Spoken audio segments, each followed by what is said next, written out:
Well, fellas, we're back. Welcome back, Lil, guys, fellas. Hi. We're here. We're live. The time has come. DnD episode 3. We're back.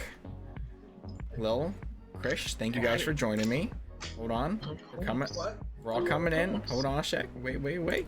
Hey, welcome back, fellas. Thank you guys for joining me for the third round, week 3 of our magnanimous programming over here.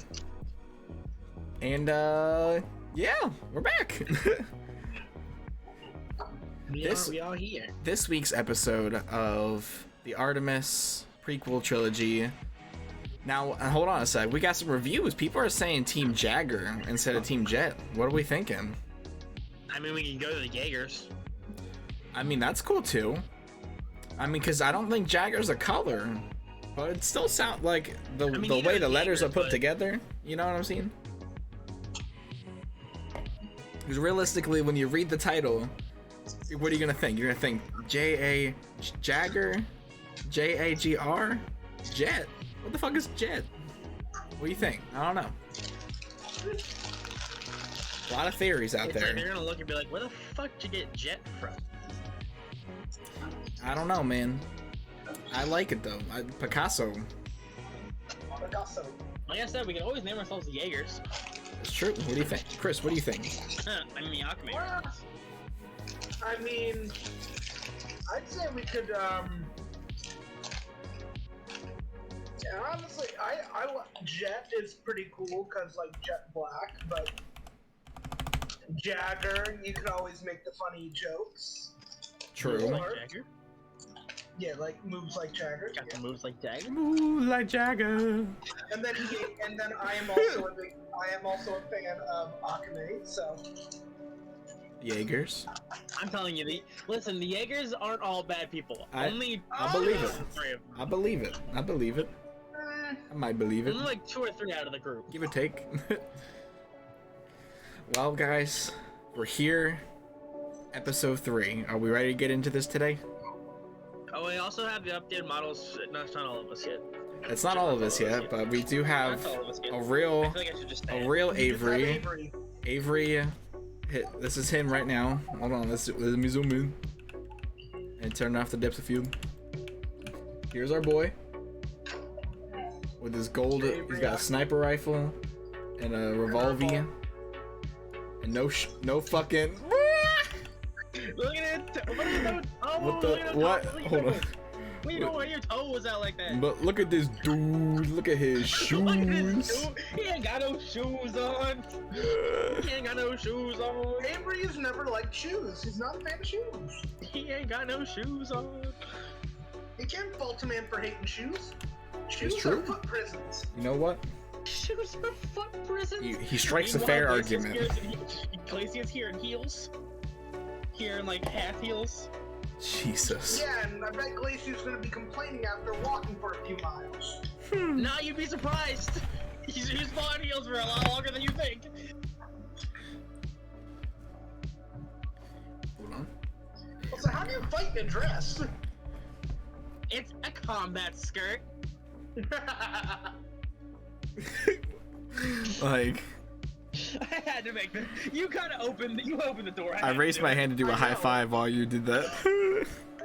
It's a combat skirt. Jesus. Yeah. Alright, I'm gonna turn the synthwave down a little bit. Turn that down. Alright. Fellas, Also, the time has come. Time has come. Bugle, just stating before we start the stream, Bugles, if you want to sponsor us, call me. What? Bugles. Specifically Because bugles. Bugles are delicious. Chris, we are like a small like Twitch channel. What makes you think that's gonna happen anytime soon? Hey, listen. At least he's thinking.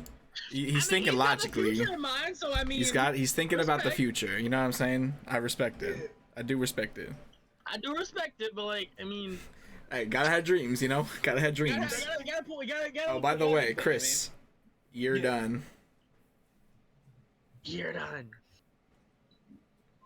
I got a shirt too. I'm not gonna lie. The only thing I think of when I see here, "You're done" is a comment. So You're done. you're done. I still hated the ending of that. Like they should. The they manga came has, out- like I said, the manga has a different ending. So I know the manga has a better-ish ending. mine doesn't really get a better ending. She gets the same ending either way. Or No, people's no, mine in the ends up- manga. Yeah, mine has a kid with what's his name? Yeah, after being comatose for fucking God knows how long. But they still get a happy ending in the He's end. a fucking dragon. Tatsumi's He's not. is a fucking dragon. No, but his kid will be like Natsu. No, I don't think that's what we want. We don't want another Nazi running around. Natsu's already enough. We don't want another Natsu. You don't It'd be want the hilarious, property but- damage? No. I don't think that fucking. I don't think that mine's gonna want to pay for proper. Mine's also gonna want to pay for property damage because their kids going around fucking burning down towns. On accident, but she still ends up doing it. Hey, they tired of paying That's the old taxes. man's problems. Tired of paying taxes. They tired of paying taxes. All right. That's kind of that's pretty neat. Why not? Fellas, welcome back. We're officially here. Let's get started. So, we open up on a very calm morning as the night has passed and you have slept overnight outside the bandit tribe of Raven Bronwyn, which you just learned that was Jade's mother of sorts. Not her biological mother, but sort of a caretaker. And you learned quite a lot from the last time. So, you guys slowly kind of wake up as you kind of start seeing the sun like kind of coming up. Oh God, I forgot we were outside. It's so bright. The sun, Avery- the sun's just starting to come up. It's not fully up yet. It's still just kind of peeking out of the, from the other side of the world. I forgot we were outside. I forgot how weird this feels. I haven't done it in a while. So as you begin to wake up, you take a look to your left and you notice that, it's just you and Avery over here. You don't see a Jade anywhere nearby. You do see an empty bed though. Glacia looks over. She's like, "Why'd she leave me with him? Oh well." Also, let's see. Tony. I would say both of you make a perception check. Chris, you are probably gonna have a harder time than Glacia. Not really because mostly because you're just a few feet away. You may not hear it. Let's find out. It's a perception. 15. Yes. 15. Okay. 14. Okay. So you hear pretty much the same thing. So you hear off in the distance. You hear again, and you almost like from the what it sounds like is almost you hear like training going on in the background, and you kind of peek your head over and you see Jade and Raven off in the distance over yonder, presumably training. Do you wish to continue in? Little cutscene. Okay. Is there like targets over there too, or is it just them two? Just those two. Damn it! I wanted to have a cool fucking badass like fucking arrow fire at a fucking target and just hit lands right next to them. She's training her, but something different. Avery's gonna roll out of bed. Ugh. He's going to reach into his bag Mm-hmm. and pull out a few chunks of dust, some sort of timepiece, and a bunch of wires and other miscellaneous scraps. Glacia kind of like sits up. She kind of just sits there for a minute. She doesn't really feel like actually moving. So you just kind of see a fox just jump over her shoulder and just kind of sit in her lap, and now she's just petting a fox. She's got her little fox. Nice. Avery just looks over and says, "Morning." Hang on, I gotta do something real She quick. doesn't hear you. I love how we went right to combat music. Yeah, right? Wow. I just wanted like something nice and calming. Ah. Goo Lagoon. Lagoon. Home of the sea and Under the the SpongeBob. Anyway, Under the sea. so I'm gonna take you guys into a little cutscene. Those who are still listening over yonder, take you over to little Jade. So you see that almost directly in front of Jade is a tiny little grim spider. Not strong enough to be like, you know, too powerful or anything like that, but a little guy. It's not really bothering nobody. But you see Jade kind of on both knees, like she's almost like how a Jedi would meditate almost, and it looks like that's sort of exactly what she's doing. She's like meditating, and you see Raven kind of just watching her like this curiously. She says, "Focus, Jade. The Speed Force is more than just your source of power. It is your guide, your anchor, your light. And in this world full of darkness, there is a light that shines, and its power is yours. Now harness it." You see Jade open her eyes, and I need one of you to, whoever's like still paying attention over here, make a perception again. I mean, Glacia can hear pretty well because like she's got cat ears. Not in the hearing, but in visual. She also could. She's kind of like half paying. She's like she can hear it and see it at the same time. Because she's on her like sitting on the side, like not like when you know how like when you get up out of bed, you're not like you don't like sit up facing the end of your bed. You like face the side of your bed. Yeah. That's kind of what she's doing. So she sees it in her peripherals. So you almost see it in your peripherals, like almost like a slight blinding light that catches your attention, and you fully look over to your left, and you see her eyes light up white, and like they're glowing this bright, beautiful light, and you almost hear the little spider going, like it's almost like it's burning away, almost. But as Jade can like holds this kind of stance, it's taking a lot out of her emotionally, and she also starts to struggle a bit. You see that the light goes from this beautiful white light to a almost like a bright red as she flickers in between the negative speed force as well. And you almost see that she's getting angry because she can't kind of fully get, like she's getting frustrated with it. You see Raven place her hand on her shoulder and she says, "Chris, what the fuck?" What you eating, bro? What you eating? Relax. Bugles. Mute. Just kidding. She says, "Your anger can grant you strength, but eventually that anger can lead to hate, and hate can lead to the negative speed force. It will consume you if you let it. Don't." Wait, I'm not done. Stop. Hold on. I'll tell you when I'm done. "You are strong because you lead your life full of love, better than I ever could." You see her eyes stop glowing that red and back to that white, and eventually it goes back to normal.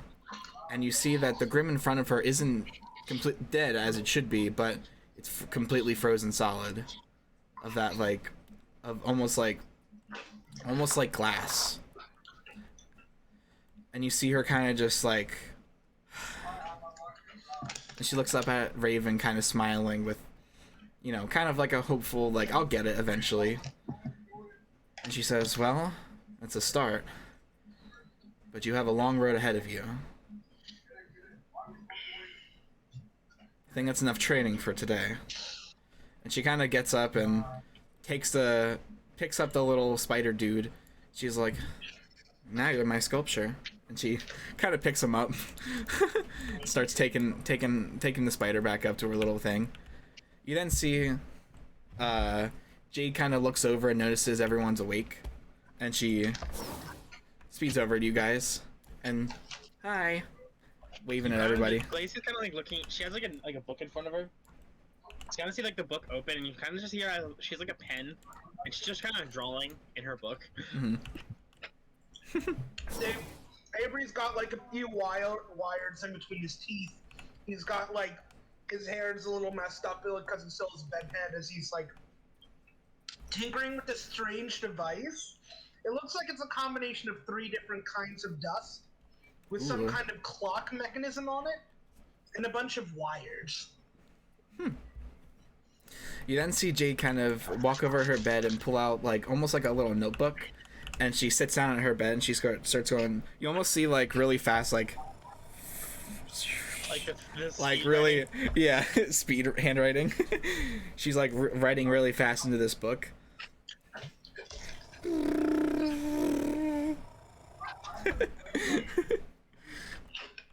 And at this current time, she just randomly starts drawing. It's currently 7:30 in the morning, by the way, for your character's knowledge. At this point, the radio jammer has been down for some time, and the we're expecting an airship coming in very soon to pick us up and kind of take us where we were supposed to go this whole time. So does anyone, since, you know, I'm going to be the one to bring up the elephant in the room, why were they coming after you, Little Red? G kind of looks over and the ears go down, and she kind of just like, she looks back up. Like, she knows, like, the ears are still down, but I don't know. Fair enough. Probably has something to do with your, beepers. While Glacier's drawing, she just looks, she like, doesn't look up. She says, did anyone else notice that the dude that we were fighting was part Grim? Wait, I can do it. Wait, what? Wait, I can do it. Hold on, wait. She then go. Oh, hey, Angie's here. Angie's here. Ah! Oh, shit. Not one, not one, not one. Hold on. First roll. It will be in that one. Oh, shit. It's an 18. Wow, that was I mean, there's a 1 in it. There's a 1 in it, right? There's a 1 there. But, you know, while you kind of see, Glacier's kind of like drawing, and you hear her kind of say, did anyone else notice that the dude's arm that we were fighting was part Grim? Wait, what? I did not notice that. I was dealing with... Glacia looks up, and she flips the notebook around, and it's a perfect drawing of the dude she was fighting. It's like she had like a photogenic memory of what he looked like. She's like, if you pay close attention, she takes her pen and like points it to his arm. The arm he was fighting with was Grim. That's not and then normal. she kind of like, she's like, I don't know how, I don't know what. Granted, he's dead now, so I don't think we can figure that out anytime soon. But yeah, he was part Grim. And you see Jade then kind of like put her finger up, and then she starts drawing like a paper like on a separate page, and then she holds it back up and she draws the Klein brothers, the 2 guys that we fought in the city, and she kind of points the emblem on a chest that has like almost like a symbol, and that symbol is that of the one guy mentioned, the Huntsman Hunters. mm-hmm. She basically showing off, like, she's showing you that drawing of that guy, the Huntsman Hunter. I'm sorry, I'm paying. I also realized Angie goes, hope Chris's character gets stuck in a tree again. I mean, so far I've been in a tree every episode. I've been in a tree. Glacia kind of like, oh, so Tony. You got trees thrown at you too. One fell while you're in it again. Logo, Go ahead, sorry. And she looks at the Huntsman Hunters logo. She looks at like kind of like cocked her to the side, and she goes. You kind of see her like rapidly flipping back through her pages of her book, and she looks back up again. She's like, huh, that's interesting. And she flips it around, and she has the same logo drawn in her book already. Huh. Strange. And then like that. Jade then notices something. She almost like takes her notebook, right? She comes up to you and she then almost turns the image and flips it around and almost matches it up with your drawing. And you notice that when you put the two different, when you take the same exact logo and kind of rearrange the other one, it makes the white fang logo. You kind of see Glacier's eyes kind of like widen for a minute, and you see her look at the book, and you kind of see her just pull the page out, and then you see her open her hand and starts freezing the page and crushes it. Mind you, she pulled it out of both books. Yeah. And she took both pages and kind of put them together and just froze them and just crushed them in her hand. And like shatters. Yeah, they just shatter in her hand. Wait, I have a sound effect for that. That works. Why not? And you kind of see her eyes like flash like a darker blue for a minute, and they go back to normal. And you kind of see her close up her book, put it in her bag, and then you kind of see her put it on her back and then walk away.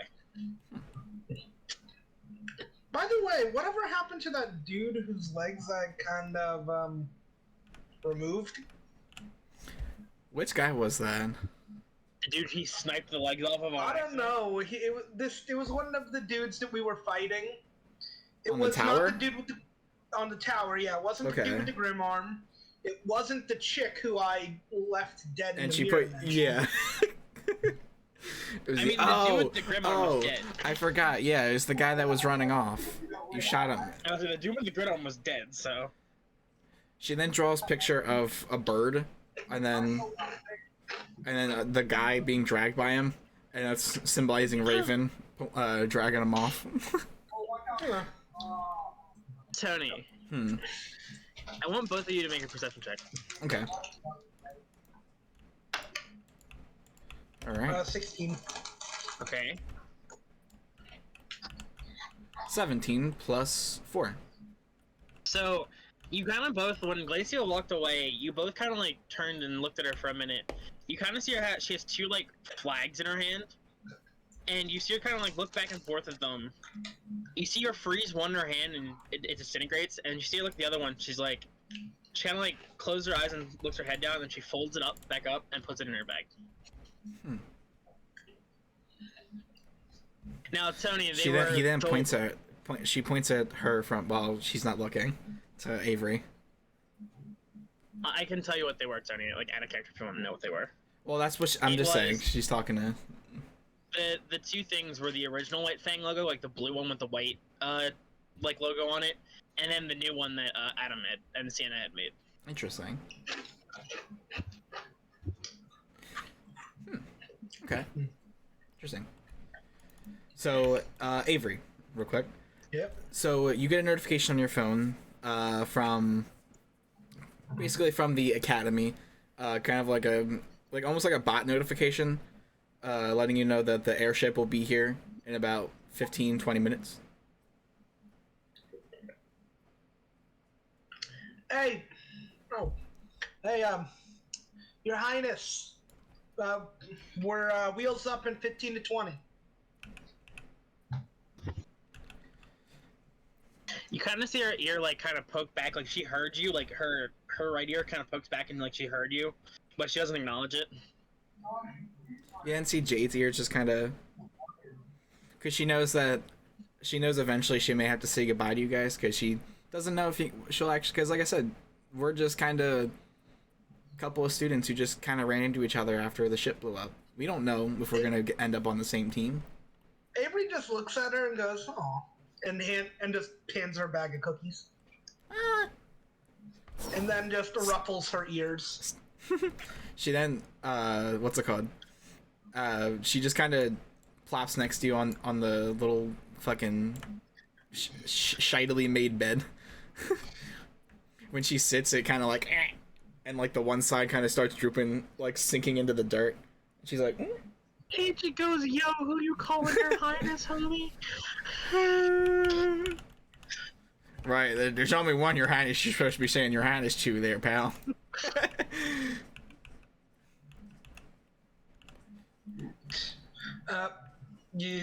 What? Did you not realize what she said? Oh no, I just noticed. I was like,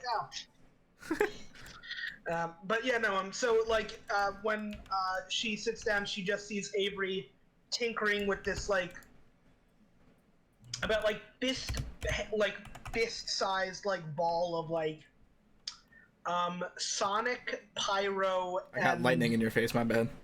oh, good.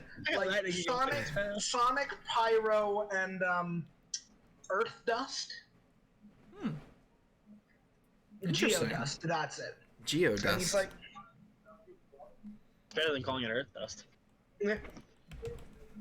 And he's basically it's bound together with almost like a remote triggering system, and like a watch as the like base, sort of like central heart of the device. Interesting.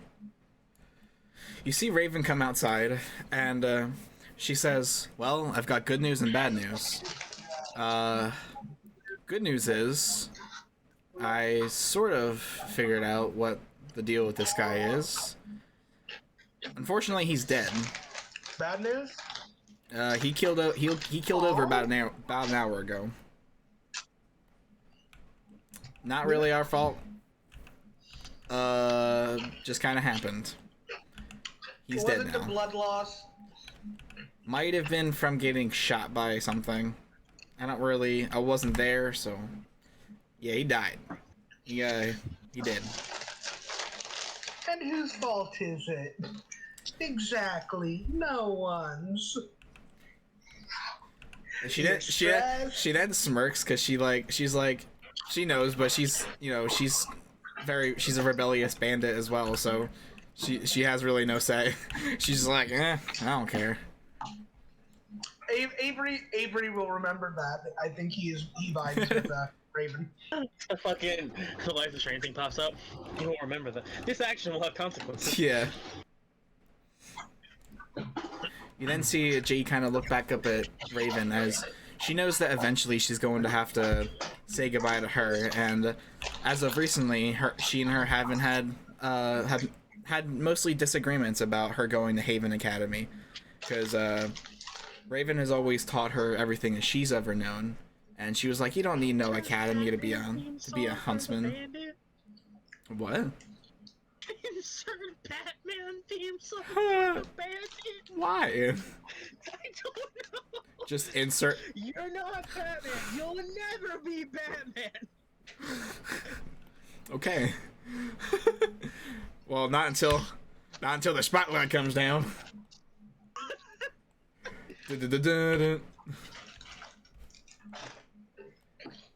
Anyway, you then see Raven come down and join Jade, and she says, "Well, I guess this is it, Jade. Listen." She gets out on one knee as she's like to level with her as she's sitting on the thing. Let me move it again. There we go. I like making it look like she's sitting on the thing. It's cool. She sits down next to her and she says, levels with her. She says, "Jade, you will encounter darkness in this world. You must be the light to shine through it. Never let this world allow you to lose yourself.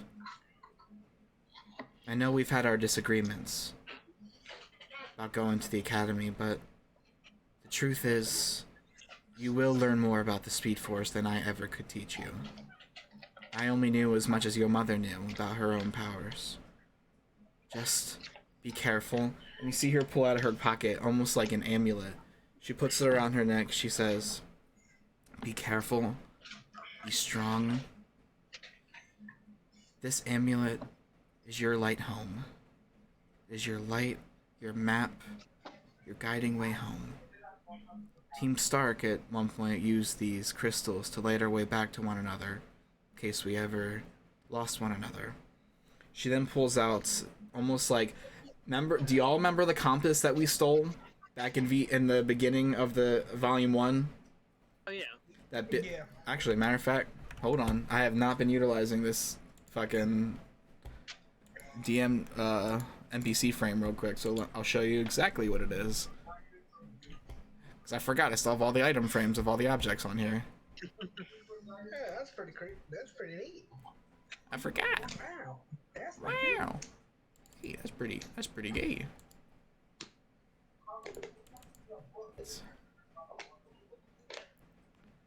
Where is the compass?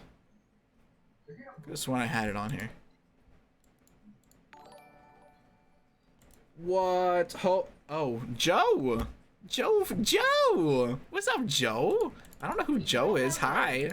Hello, welcome to D&D. That's my friend from college. Oh, well, welcome. Well, that's a coincidence. Welcome, your friend. Watch your friend die as I destroy him in ultimate chaos. Welcome. Welcome to our chaos that'll ensue shortly. Yes. Probably. Yeah. Most It likely. is utter doom. I mean, Avery isn't working on a active bomb right now. I'm annoyed that I lost the amulet. That was a really intense edit. I can't frickin' find it. Do I not have it? You don't put shit in folders now? I do. They're all in folders. I'm missing a few. I have the Ice Queen on here You though. have a spoon. Are you just eating blue cheese? No, that's fluff. I was like really confused for a minute. I was like, you have a spoon. Are you just eating fucking blue cheese? The fuck are you doing? Yes, I'm just eating. No, I'm eating. So I don't know, annoying. I wouldn't put Marshmallow fluff. I wouldn't put you eating a fucking starting to randomly eat blue cheese past you. You know what? I'll just put Raven on here then. I'm now concerned that you think so low of me. I'm not thinking low. I was just that was the most likely thing. Bombs. You would just randomly start doing that. Eating my fucking marshmallow fluff? What you do? What is that? Describe. They're bombs. They're not pies. They're bombs. Not this SpongeBob reference. I knew someone would get it. Not the SpongeBob reference.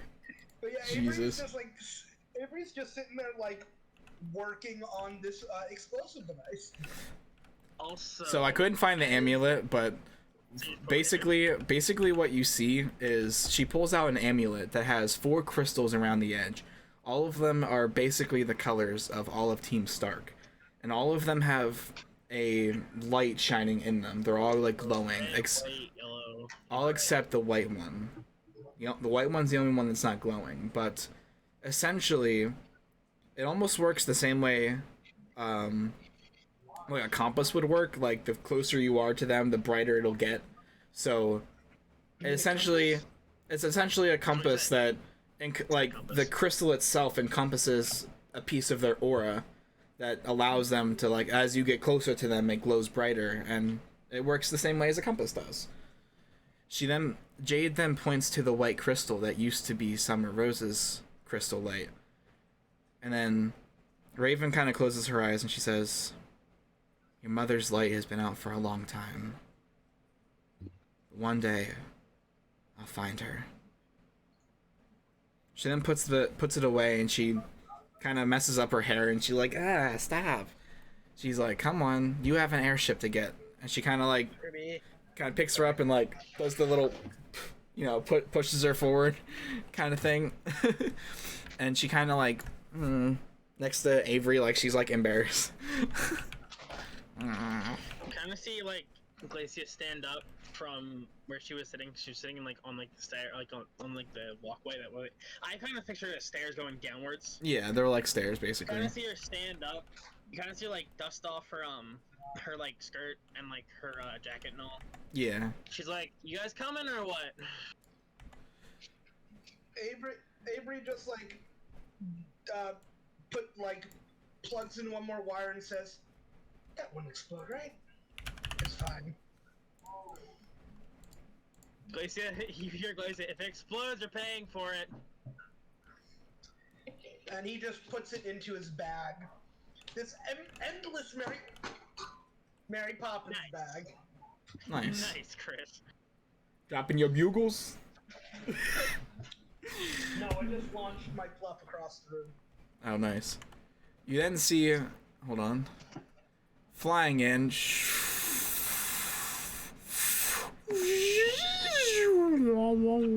You see the ship eventually flies in and starts to touch down. The hangar doors open, and inside waiting for us is General James Ironwood. What? Oh, wait, this is What a hold on, twist. What a crazy Wait, is it little actually? funny old twist. Yeah. Oh. Who you else kinda would be see picking Glacia this up? Look over at the. You see her look over at the airship for a minute. Her eyes like widen for a second, and you kind of see her just. You see ice like gliss kind of start appearing in front of her, and she just like sprints towards the fucking airship. You see just jump on her and jump on Ironwood and wrap her arms around. She's like, "Uncle." 'Cause He slowly turns around. He's like, huh? he looks down, and you're like down. You're up to here. Just like you just like all you see is a face just right into his chest. He's like, well, hi. That's not what I was expecting. Avery just like walks. He doesn't remove his hand from his. He just like walks up. His pistol's drawn, and he just like walks up, gripping it tightly. He says, "What?" Roll me the easiest perception check of your life. Okay. While I'm doing that, he says, "Well, to answer your question, when I heard a bunch of Mistral students were attacked and nearly killed, I came here right away. You were lucky I was in the area." So I got an 11 for Ironwood, but we're gonna add a +4 to that. No, I was talking about like Jade. Oh, okay. Then it's 11 + 4, 14. 15. That's why I said like the easiest one, because you just kind of see Glacia's tail just kind of like starts going back and forth like a mile a minute. It's like wagging. Yeah. So Jade's just kind of like doing the head tilt. Yeah, I wouldn't trust that one. She's kind of like, you kind of see her step back. She looks up. She's like, "Is my mom with you?" Unfortunately, no. She's on another mission, but she is in town. You might actually, Really? you might run into her. I'm here to take you back to the school. And well, Raven Bromwyn. Hello. Good to see you again, General. Like, she's being very sarcastic about it. And he's like, Glacia kind of like looks it's back, like, looks good, at you, she's like, missed you too. "Well, I can feel her tension." Oh, James. Yeah, honey, if you need me, I'm gonna go back. And then you see Jade just kind of right into her arms, just giving her a big hug. And you hear, I'm gonna have you roll a perception check. Just roll perception tonight. We rolled at least like four Already. checks at least tonight. I'll roll another one with this. That was a nat 20. All right. That was a 16 fucking again. nat 20. So you hear this perfectly. What'd you get, Chris? 15? 16. 16. You hear a soft but fragile voice come from Jade. She says, "Thank you." And Just kind of like perk up. you can almost Glacia can almost feel the coldness of one of her tears coming from her eyes, and you see nothing but just like a happy smile off of her face. She's like, and Draven's just kind of like, she's just like, She's like, "I don't know what to do here." she's like, I don't. Head pats. She's like, She looks down and goes, "I don't know what to do here. Hold on, what is going on?" and she unhugs her and she kind of like wipes the tears from her She eyes. just already hopped on the ship. She just hopped on the ship before everybody, ahead of everyone. Are you hopping on the ship too, Chris? Oh wait, before Avery leaves, he will walk up to Raven and just go, "Thank you for all your help. Hope to meet you again. It's always a pleasure to help friends of my daughter. I promise to make sure she stays safe." Thank you. And and he extends his hand for a handshake. She shakes it and she says, "Thank you for being great friends with my daughter. Even though you probably don't know each other very well, it's the thought that counts." Indeed. I pride myself on my intuition. I think I can read people pretty well. Jade's a good egg.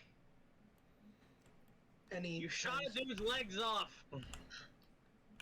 Just remember, And Jade. you stabbed the dude in the chest. I don't remember that.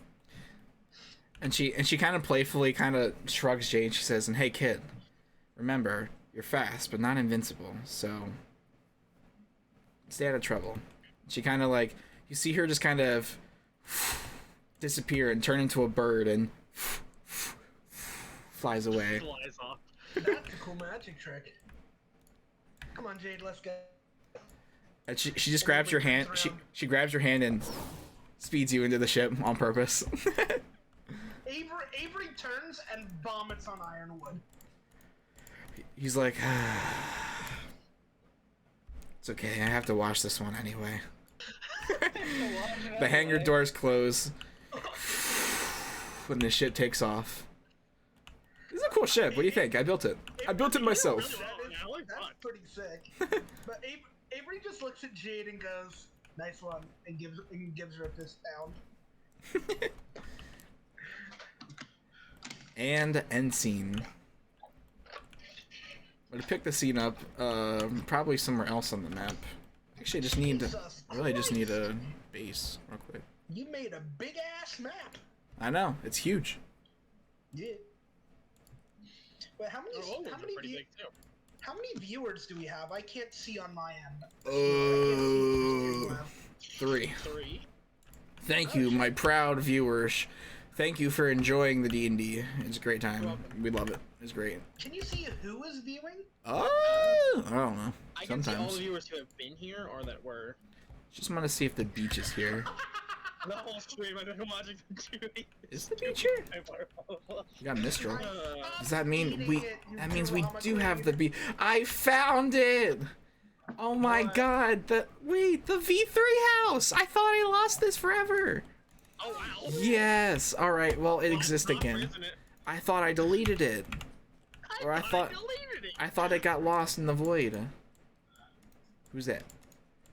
Hold on. Who is that? You'll see in a second. Was that Icarus? It might have been. I think it was Icarus and Crow. Probably both. By the way, I still have my Lucky Pig. So yeah, that's right. if you ever want to bring back Lucky. Alright. I have a interesting idea. So give me 1 second to get this fully set up. Okay. I may have to use one of these old dudes. Just need like a little fox man as a replica for now. Do they have foxes on normal Tailspire? I don't remember. Fox people? Fox dude? Of some sort? Maybe I should just go buy it. You know what? Give me 1 second. We're gonna make this one interesting.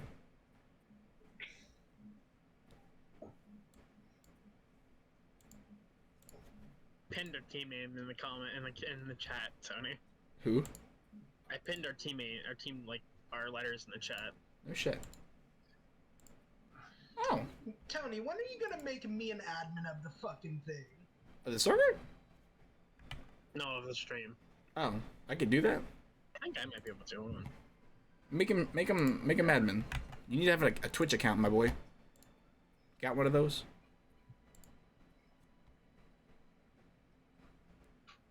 I'll take that as a no.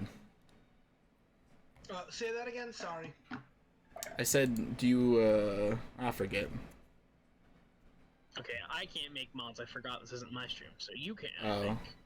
Do you have a Twitch account? Say it again, Tony. Do you have a Twitch account? I do. Type something in the chat, and I can make you. He already did. Oh. Do it again. It's Crash Venoms. You can see it. I can see it. I think my. His thing definitely crashed. Now let me unpin. All right, fellas, I'm gonna have to restart the stream, the Tailspire real quick. So give me 1 second. I'm going on a BRB screen. Here, Tony, I'm gonna ping Chris's message so you can mod him if you want to.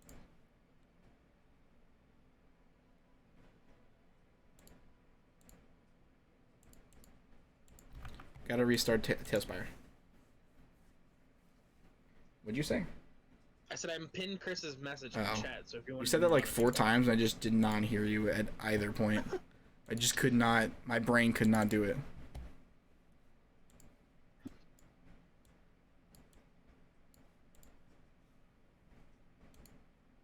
And whenever you do it, tell me. I got you. What am I doing? Modding Chris. Oh, yes. I'm, like, Chris mod. Well, now he finally popped up. Let's see. Follow first. No, that's unfollow. How do I make... Or you make me mod. I don't remember how you did it. Yes. /mod. Okay, there we go.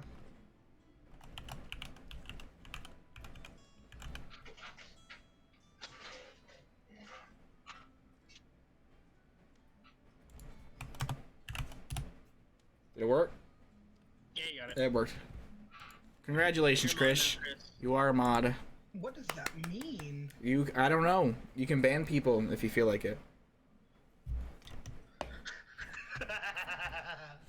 You're fixing things in Tailspire. This is what happens when you give people power, boys, ladies and gentlemen.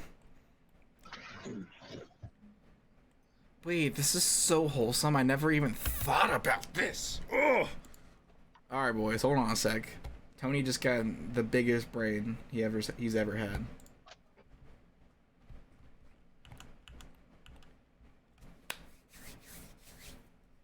Well, I'm gonna have you, I may need you to do some voice acting for me as another character. Fucking god, that's so fucking cool! Who is? You'll see in a second. Can you hear me? I can hear you. And I'm gonna leave the Streamlab thing just because it is being a pain, and then I'll rejoin it. Okay.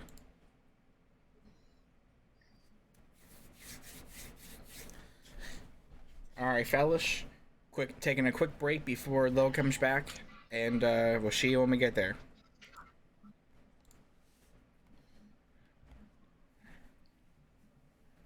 There we go. I think it's all fixed. You can, Sounds good. I have 2 babies? Really? And I never used the starting stream thing today. I forgot. Alright, let's see. Show on stream. Alright, you're back. Oh. I gotta fix it again. Okay, I'm back. Alright. I had to pee.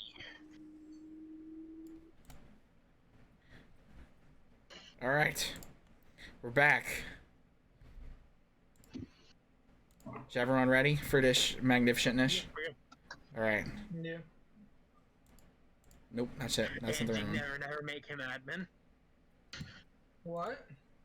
I'm looking at the chat and it was right before Tony gave you ad. She said never make him admin. Admin love stealer. I'm sorry, I fucking love that. That's fucking hilarious. Alright, fellas. Take us into the next scene. So Lil, I'm gonna have you play the female character in this scene, and we'll go from there. So we open up on a lovely summer beach day almost, and today is we meet a new player has joined. A new foe has joined the chat. Coming into the scene here, we arrive on a beautiful sunny day with 2 of our new characters. You see, off to our left, we have... This is obviously exactly who it is. This is Ori. Ori's origin story. Introducing Ori's older brother. Meet Jaxen Fox. This is my other character, pretty much. And the 2 have been hanging out pretty much all day. And we noticed that we kind of took a nap for a good while, and we start almost to a point you're getting sunburn. You kind of just like slowly...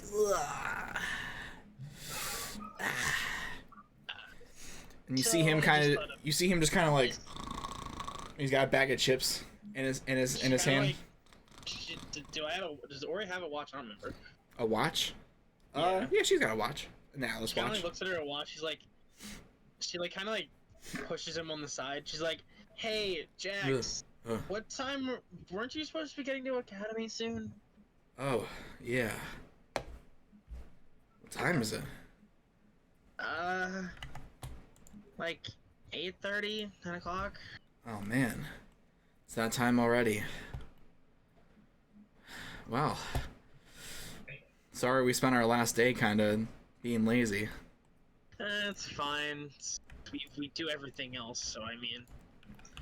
Yeah, well, you're going to Atlas, little one, so I'm sorry we didn't get to go to the same school at the same place. She's like, we'll find our way back to each other. That's normally what happens.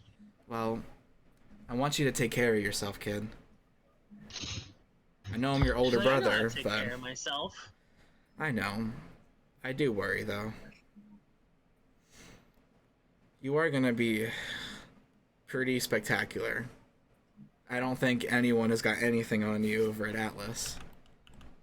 I mean, they probably have a few inches. She says that she's looking up at him. Yeah. Definitely a few more inches than you, kid. Sorry about that.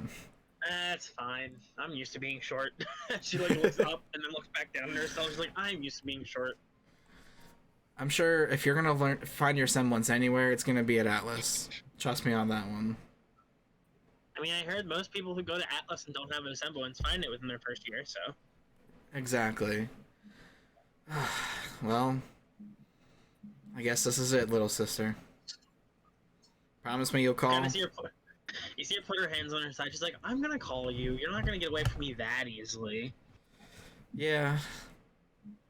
But I mean, I am pretty mischievous and a little faster than you on all fours. Yeah, that's because you're a fox. He then uses his semblance to summon, kind of like he sort of can do what Sun can do with his little shadow, his little spirit clones. His little son, it's like spirits, yeah. His little spirit clone just kind of like pops up next to her, and just kind of brustles her hair and kind of like playfully shoves her out of the way. Yeah. Why? He then kind of just like pulls you into a big brother hug. Oh, He goes, I wasn't expecting that. and it's just like he's so strong that he's like, How much taller than you? You're way taller than me. Please stop. He goes, sorry, I forget how small you are. She like breathes. She's like, huh. Of course you have to make a comment about my height at that time. You nearly killed me. Did you want me to make it to the academy? You'll be fine. She looks up. She's like, shouldn't the airships have been here by now? Yeah, it must be a little late. What? Huh. You see him look down for a So moment, and he looks back up. He goes, "You think Dad will be proud?" I mean, we're both going to be huntsmen and huntresses, so I mean, I would assume. I mean, do you think we're on the right path? Well, I mean, I've always read that a path of a huntress is the path of righteousness and justice. Where did you ever get your wisdom from, kid? To be honest, I have no idea. I will miss you. We'll miss you too. Hang on. Where is it? There it is. The ship flies in. And slowly starts like landing in, and you see the pilots on board just kind of like, come on. And actually, hold on, let me put a pilot in there. We got some wash. Perfect. You see like what looks to be a soldier dude, and it's actually for you. It's actually for you. Another one shows up. Parks right next to it.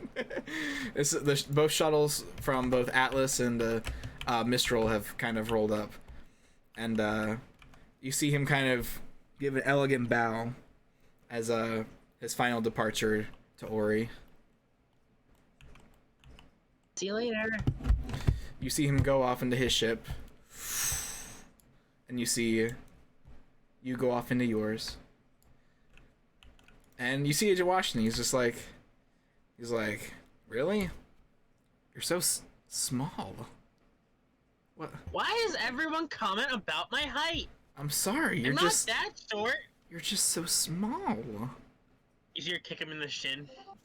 And he just feels nothing. He's just like, I mean, what was that? Come on, let's get you situated. So, have you read the handbook? There's a handbook? Yeah. And the ships both take off. I don't want them to stay, but wait, can I make them go? Okay, I don't want them to be there in the further map, but the ships take off. And scene. Let's see. Let's see. Welcome to the ginormous Fortnite map that I made.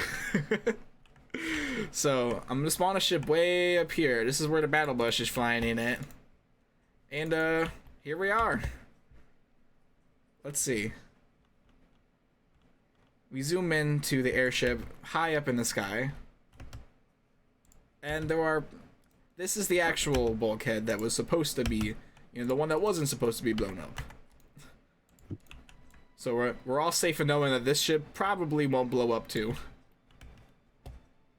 I mean, Ironwood's here, so I would assume it's not gonna blow up. True. Let's see. We need Avery. Here he is. And over time, obviously, more students have gotten on board the ship. As they made her clear around. Out the window, she's like, "Where are we exactly?" I don't know. Guess we'll find out. Just put some familiar faces on the ship. Where is Glacia? And I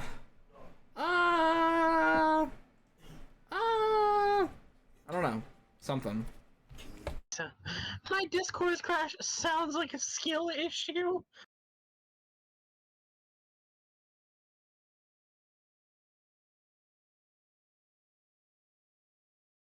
Chris is definitely trying to fix his Discord.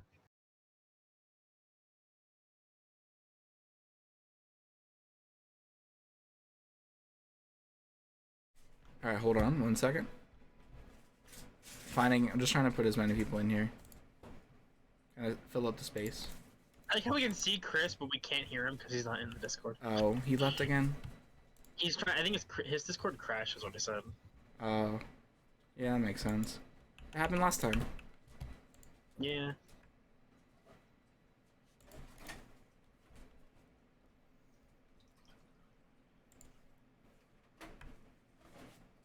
Ori is not a midget. Do not call Ori a midget.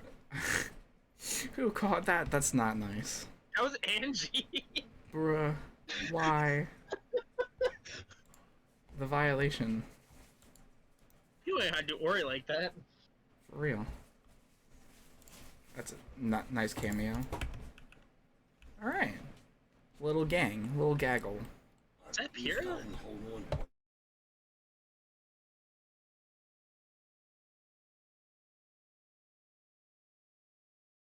Tony, I can't hear you. Tony. I'm here.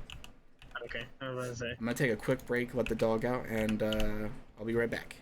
Put on the be right back screen. Meanwhile, let's hope Chris gets this thing fixed. When he gets back in, you guys can do like spaceship banter essentially, while I'm getting this set up. So give me 1 moment. Glacia is more or less just drawing. She's sitting there. She's sitting up on like one of like the ledges, just drawing at this point. All right, stream. We'll be right back. Come back in a few minutes.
I want my $5 back. I paid for no ads.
Did you fix yourself, Chris?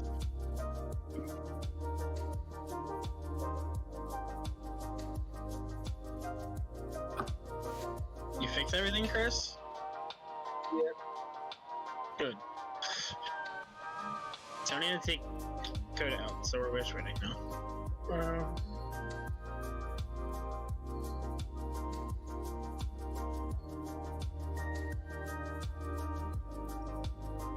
Alright, fellas, I'm back. Alright. Chris also just got back, so. Alright. Yeah. Perfect timing. Let's jump right back into it. Fellas, we open up on a lovely scene. That's not the right BRB. There we go. Why is the BRB still? There's two BR. Everyone got bored. I wasn't entertaining enough. Oh. Bullshit. Happens. Why is there two? I can't get it to go away. What, the fucking be right back? Yes, it won't go away. Hold on, let me unlock it. What? It just won't go away. Are you serious? Delete.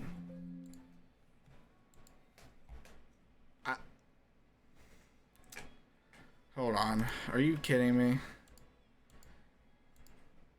So this is the stream. All right, bet. Why? Hold on.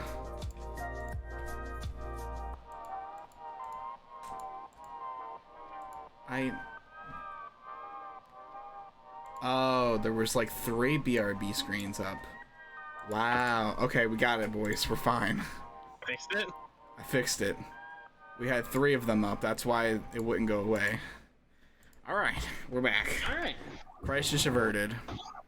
Crisis averted. For now. It may change later, though. All right. So, where we find ourselves on board the ship. Okay. She kind of looked at the window. She's like, where exactly are we? Ironwood basically gives the debrief.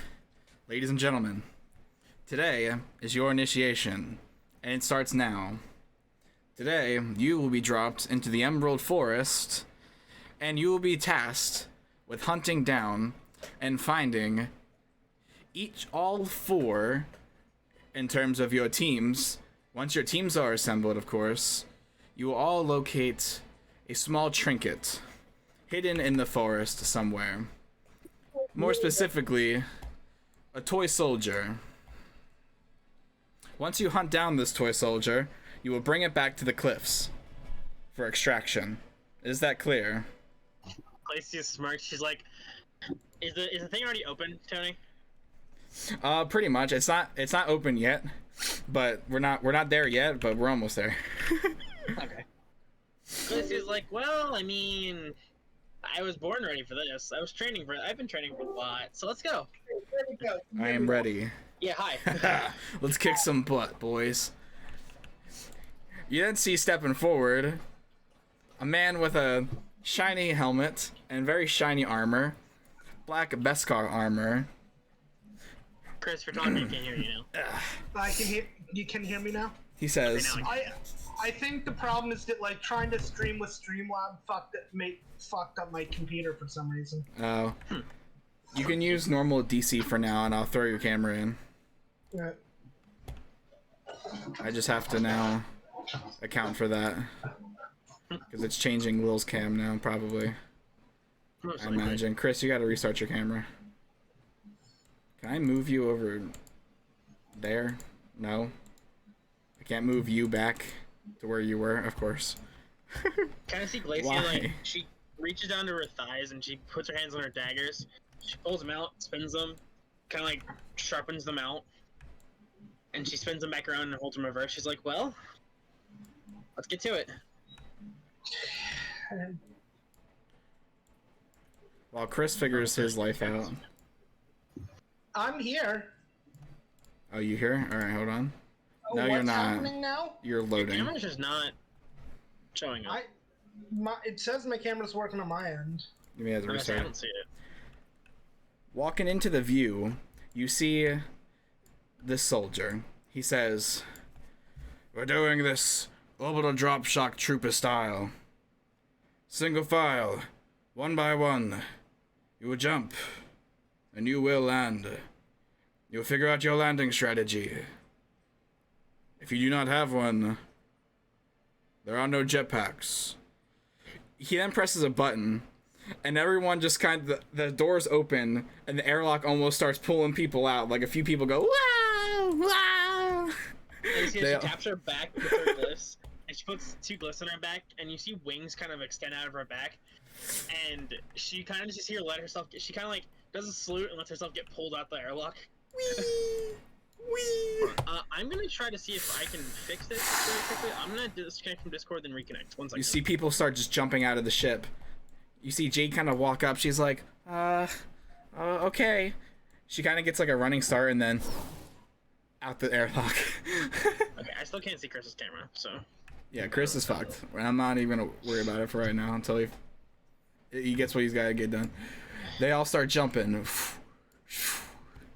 You see Jaxen Fox. He uses 3 of his brothers to kind of pull him out of the ship. And he's seen like diving straight down. He's going right down in there. Chris, what does Avery do? Is he trying to get his thing fixed? Is he even in the call? He's here, I can see him. Okay, we'll let him be. We'll figure it out. Lil, while Chris is figuring his life out, I'm gonna have you. Once I can find where I threw you. You just chucked her, didn't even find a spot, just chucked There her. she is. I'm gonna ask you to first kind of. This is pretty much your Fortnite landing in, okay? I'm gonna have She you has, let like, me know.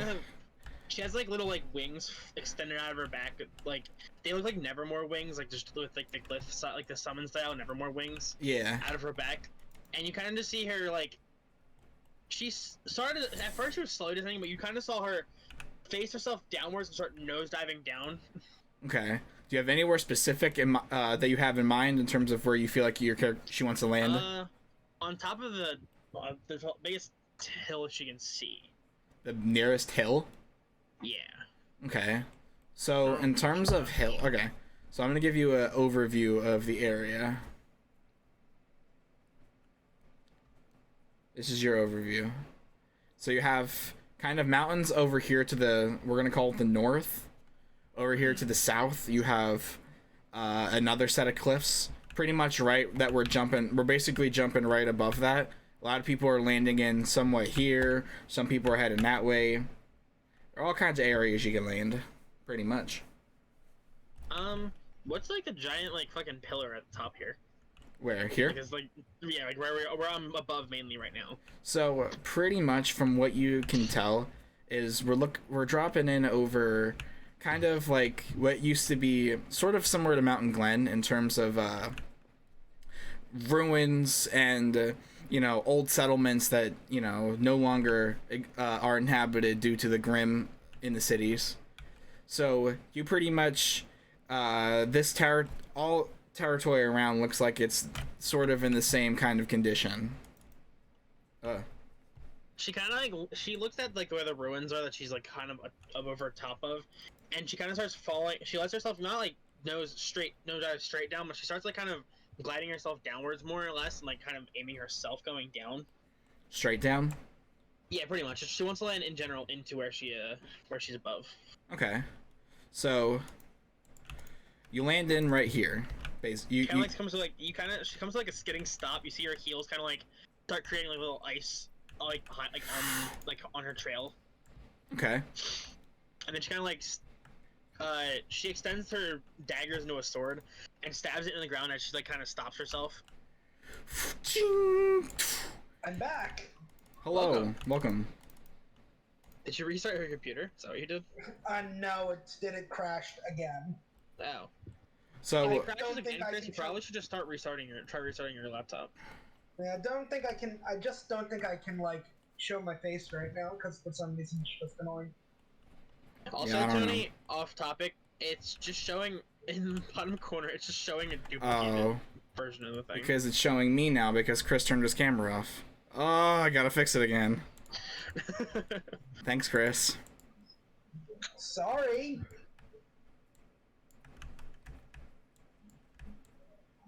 Oh Lord, hold on. Dear me. Okay. So, what happened while I was in the multiverse? Okay, so while you're in the multiverse, everyone jumped out of the ship, pretty much, and you are still at the top. What do you do? This is your initiation, your landing strategy. You're jumping from the ship.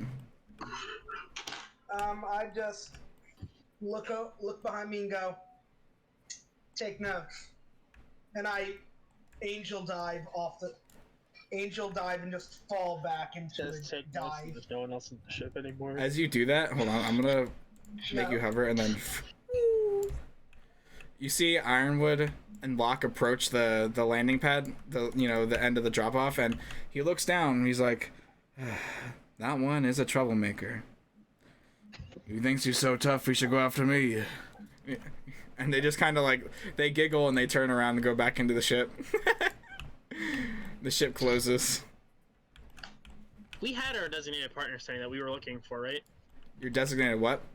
Like at a store, like I didn't tell us we were looking for, but we had decided our partners for us, right? Partners? Yeah, like how like Beacon has partners that you have to look for. Oh, well, it's whoever, essentially, the first person you make eye contact with. Okay. Pretty much. All right, I remember who I made eye contact with in the original story. In the original story?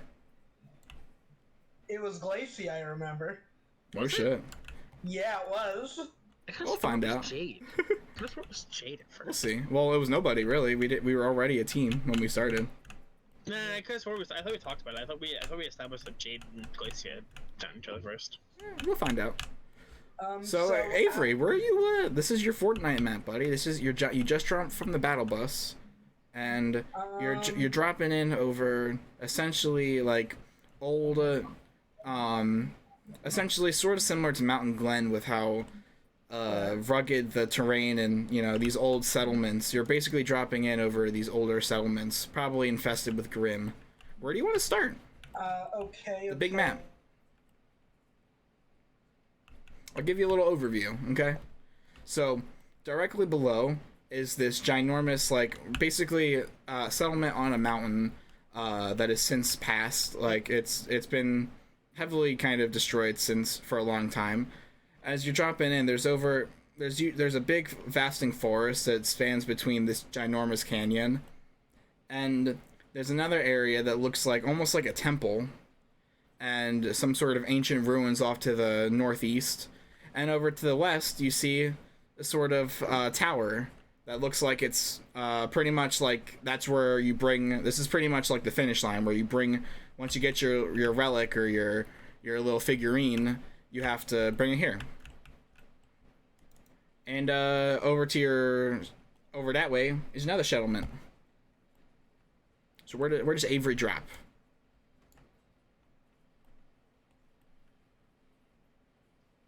Chris? I'm not playing these games, man. Is it really just his Discord? I think so. I told him to restart his computer. Well, he's not running the other thing though anymore. Yeah, I don't know. That's why I said to restart his computer. Who knows? So, Lil, back to you. So you land in this sort of, this pretty much these old ruins. And you don't hear anything for some time. It's pretty quiet, all things considered. Gracie kind of like jumps up. She like scales and grabs onto the wall above her, and kind of just starts running like on the edges of the walls, like the excess walls that are there. Yeah. So you kind of see her prop up on one. She kind of like she connects her swords and like at their hilt and turns it into a bow. You kind of see her holding it at her side, kind of like taking in an overview of what she can see. Okay. So you want to make a perception? I'm gonna delete these guys because they're technically not here. None of these guys are here.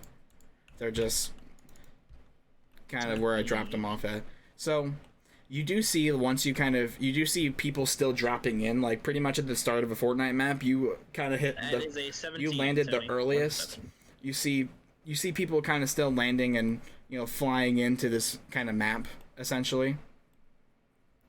You do know. She kind of like looks around. She's like, huh. You almost start taking a note of the different areas of this canyon. You take note to your right. There's almost like a small camp down this way, and just off to the right of that is almost like a walled, boarded settlement over that way. That out of all of the wreckage of these different settlements, this one looks the most like intact from everything. I'm gonna start. Off to the north. Off to the north is a temple, like a room, sort of broken ruins of temple, and just to the left of that is almost like sort of an ancient ruins. So what she's gonna do is she's gonna kind of like look down. She's gonna kind of make a slide going down the mountain for herself. Okay. And she's gonna start hey, gang. sliding off the mountain. Towards... Oh hey gang. Hi gang. Is that where she fell when Adam did the V4 V2? You kind of see her just kind of throw it like the thing down, like her like slide. You see her slide off her, like you kind of see her heels kind of skating across the ice, and she's gonna start going towards the temple. All right, bet. So you kind of you skirt down. Are you going fully to the ground? Yeah. Okay. So you eventually touch ground, and when you touch ground, you notice like you start kind of walking around the area, and you know that this area is heavily invested with Grim. You can feel it. You can almost feel that dark presence of creatures around you. You know that it's kind of not safe to stay in one spot for too long. She's gonna take advantage of the fact that she's probably one of the faster people here, and she's gonna start gunning towards where the temple was. Okay, so she's kind of like unconnected her bow and like kind of has them back in her swords now. Okay, so you start running across this bridge, and as you almost kind of start traversing the bottom of the bridge, you start feeling like a rumbling that kind of almost throws you off balance. And in the waters, hold on, you see kind of almost, it almost grabs the center chunk of this bridge. You see a massive, almost like a massive Grim turtle kind of like tries to jump up at you and grab you, but it misses and grabs the bridge and almost rips it in half. Like, and it just lets off this massive. She kind of like backflips backwards more like to where she was like running from on the bridge. And she's like, huh. This wasn't what I expected, isn't it? You kind of see her spin her. You know how like Winter did in Volume 3? Oh, Like when she was fighting Crow. yeah. She kind of pulls her sword, she spins one and just stabs it in the ground, and the glyph appears on her feet, and one appears behind her, and you kind of just see a bunch of like little mini like Nevermores just kind of getting thrown at the Grim itself. Give me a semblance check for summoning. Yes. And you said smaller Beowulfs? No, fucking whatchamacallit, Nevermores. Oh, That's okay. a 28. 28 to Total summon 28, a yeah. big one? No, it's kind of like, you remember what Winter did where she kind of just sent a bunch of them at Crow? Oh, like a small one? That's Like what she's little, doing, like the yeah. doves? Yeah. Okay. See, they got... I learned that they're actually Nevermores, but... Oh. No shit. How many? A swarm? It's kind of just a swarm of them going forward. Okay. So they all kind of like swarm at it, and it kind of just like... It's like, it's looking at them all, and it's like distracted. Give me like a small... We're gonna do like a mini initiative. Okay. You then see...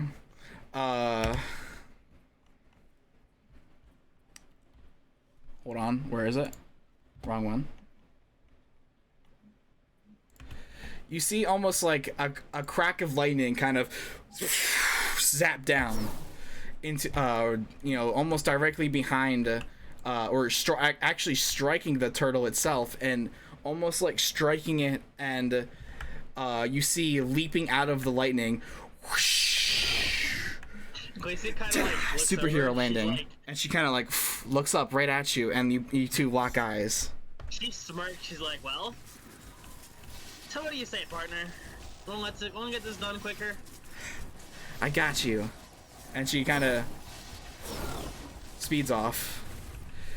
And she starts, she kind of starts speeding in a big circle, trying to generate enough energy so she can cast some lightning, while you come up with a plan. Gracie kind of like looks at the turtle, and she like, "Can I look at the shell? Is the shell looking it's completely impenetrable, or is there like cracks in it, like how like?"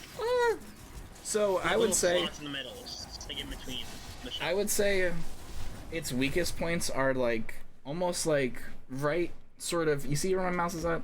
Almost in these like tight knit areas underneath the shell, and like pretty much the shell itself is pretty durable, but you saw that when Jade's lightning struck it, it did create like a small, like almost like a small hole from the lightning piercing some of the armor. Glacia kind of looks back there. She's like, "Huh, interesting." So you kind of see her like, she kind of starts making a glyph on the ground underneath of her, like the one she was like, she had one stabilizing herself underneath while she was summoning, and you kind of see it turn black, and turns into like one of the gravity glyphs. Ooh, okay. And you kind of see her tap her back. Her wings kind of the wings start sprouting out of her back again, and she kind of like jumps, starts flying over top of it, and she connected her swords into her bow, so she's aiming an arrow right on where Jade kind of struck her, where she struck her lightning down on the back of her shell. Ooh. Bet. And is it dealing any kind of damage when that happens? It's gonna be doing ice damage. Ice damage. Okay, so give me some numbers. 25 to hit. 25 to hits. Let's see what we do.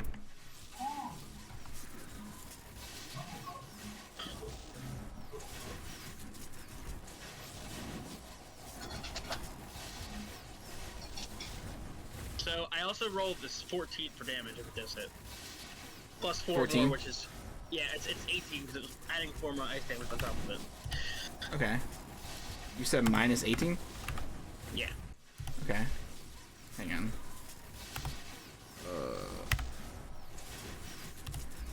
So that alone caused a pretty significant amount of damage to the creature, kind of like, and kind of just like getting across the other side of the bridge. It almost lets out a loud like a screech that does pretty much like almost like canary sound waves that scream at us. So it's pretty much, the blast is pretty much being directed at you at about 212 decibels of sound being blasted at you.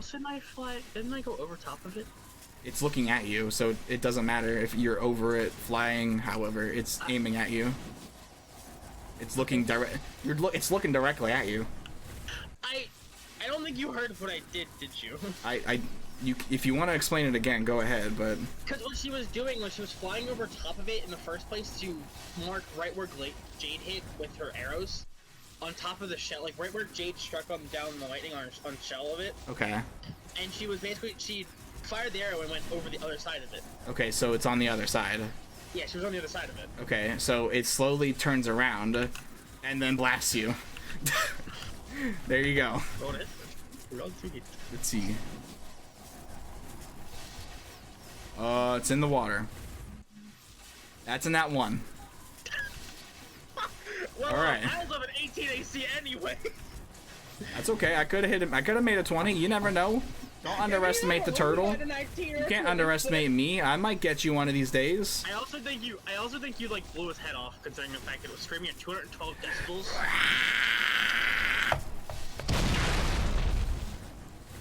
Well then, It just kind of, it tries to siren you, and it ends up killing itself doing it, but it almost creates just like an explosion of its own, a shockwave of its own. Shockwave like kind of pushes her back. She kind of like just make a dex save. Just make a dex save for the blast. Just kind of, picking yourself up. I'll do the same. 17. Tony, I'm here by 18. the way. I hear you. I wasn't sure if your mic was working yet. All right. So Jade just kind of speeds back and like comes to like kind of like a skidding stop with her heels.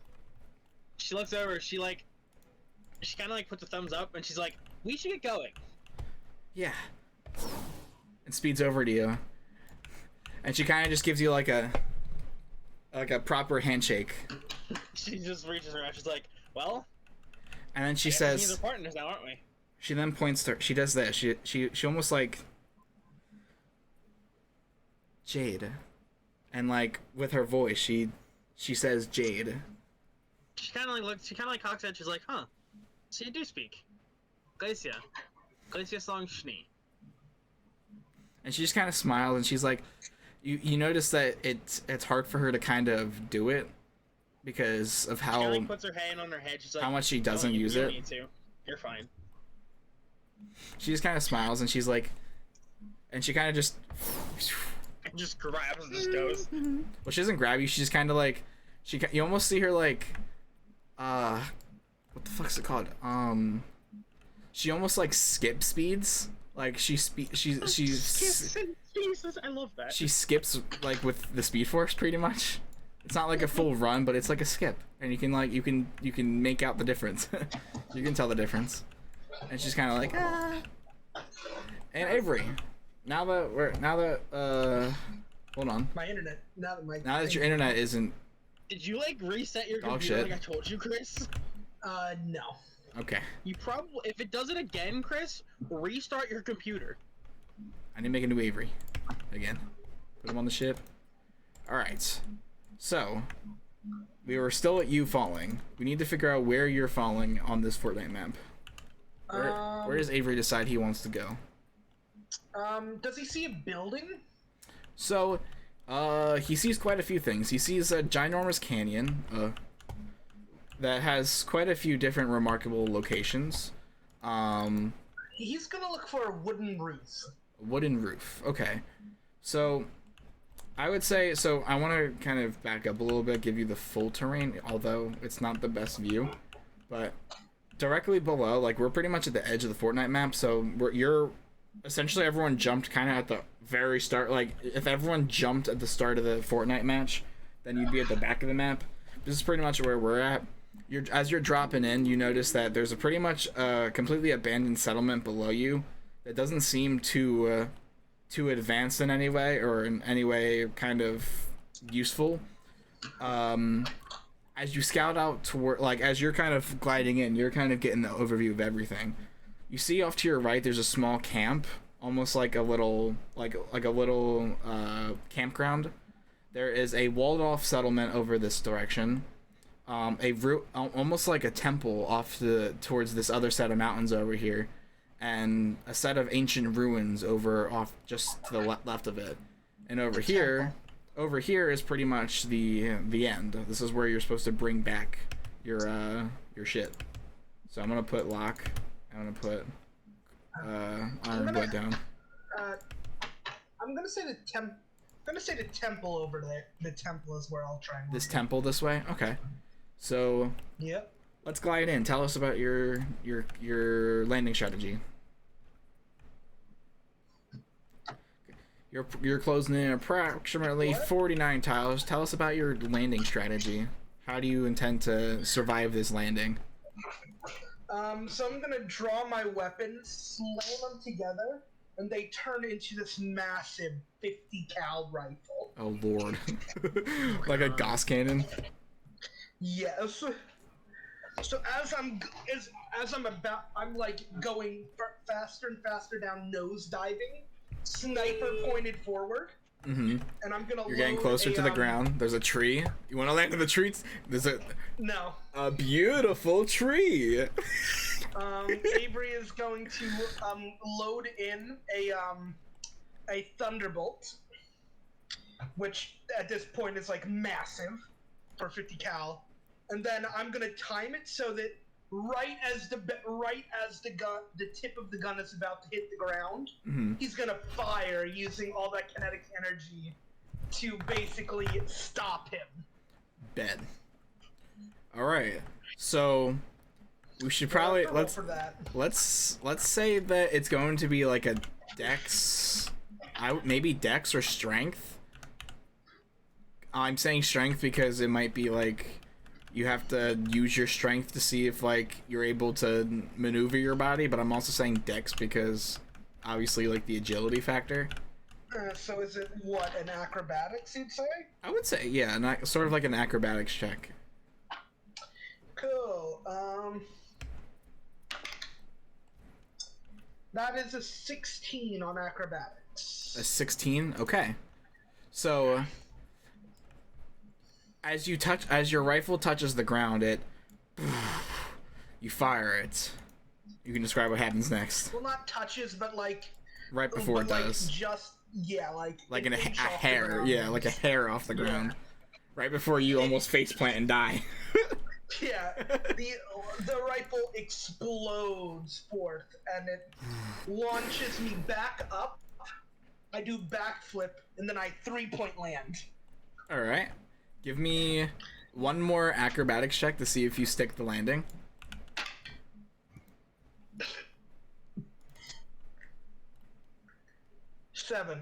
7.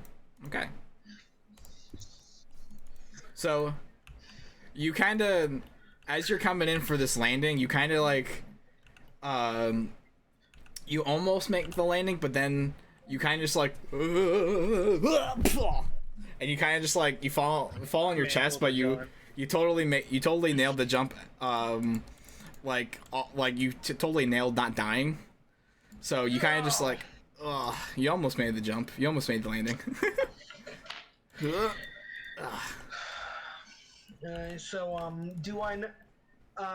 So the goal was to find a toy soldier? Basically, there's find your partner and then find a soldier. Yeah. Find a toy soldier. I think I'm gonna just start heading towards that. Since I'm like close to the temple, I'm going to start heading towards it. Alright. Seems like a good landmark. Maybe there's a toy soldier there. Maybe I can find a partner. Alright. He's gonna turn the rifle back into it's gonna transform into 2 revolvers. He's gonna put one away and then just keep one out. Alright.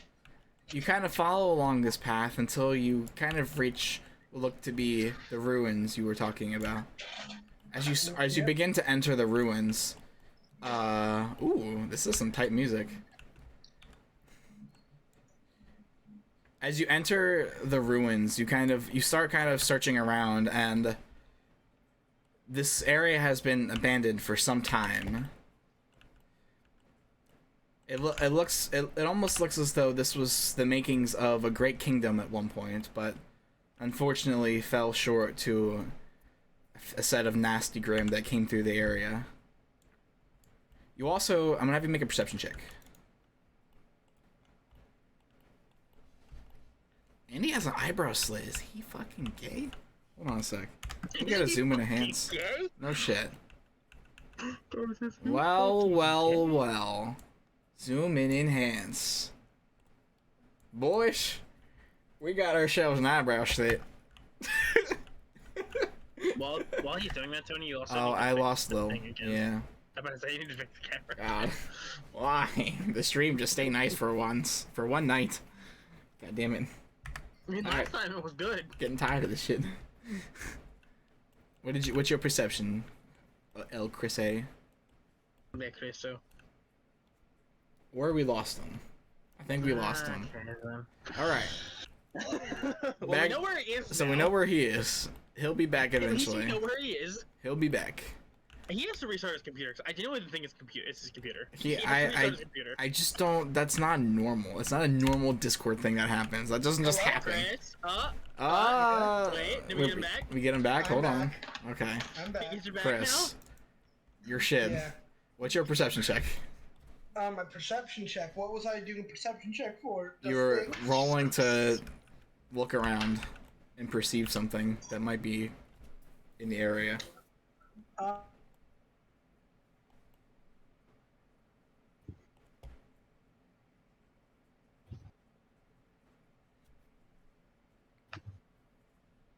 And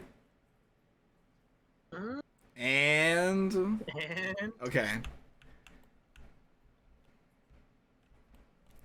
It's like I can't even trust that it's I know he's listening. Okay. Hello, I'm here. We keep losing you, man. I can't tell if I'm 21. Okay. Okay. So Wait, no, not 21. 19, 20, 22, 23, 25. Sorry. 25. Okay. Yeah. So as you start to look up, you notice that on the top of the tower or the top of the mountain, there's a Nevermore kind of up there, kind of almost like this is his territory, and it hasn't noticed you yet, but you see that it's pretty close by. So almost any loud thing that you do may disturb the Nevermore. One steps on a branch. So I'm going to. I can see Avery doing that. I'm sorry. Rolls in that one actually steps on a branch. Looks Right. up. Ah, shit. I'm gonna just turn my gun into a knife. Into a knife? Okay. Yeah. And I'm gonna just quietly stealth around. All right. Let's give me a stealth check there, pal. Okay. Roll stealth. Please roll on that one. That'd be fucking hilarious. Please roll fucking that one. 12. God damn it. I was really hoping you rolled a fucking that one because I really wanted to see you just step on like one small little branch and it goes, ah, shit.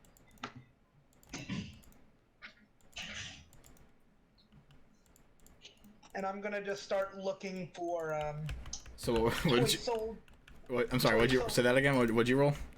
12. 12. Okay, that still passes. You're fine. You're pretty far. Like it's pretty up there, like on the mountain itself. So I don't think it would hear a whole lot from down here. So you start advancing towards what looks to be like almost the center of this group, and you notice that you have actually. Hang on. You found the toy soldiers. You found where they're kind of being stashed. Yeah. Are there how many am I the first one to find it? From what you can tell, because the time gap is like it's a pretty big time gap between jumping and everyone doing things. You notice that a few of them are already missing, as if people have already been through here. Right. You also notice that there's a pretty interesting chest with a gold, with gold lockings all over it on just over here alongside of it. I'm going to first. What are the toy soldiers that are around?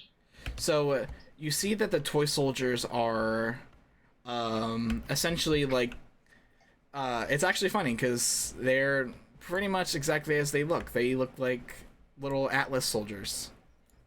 There's no difference in them. They're just all Atlas soldiers. There's like some minor differences. Like they're mostly just like little toy soldiers, like meant that look like they were given the kids.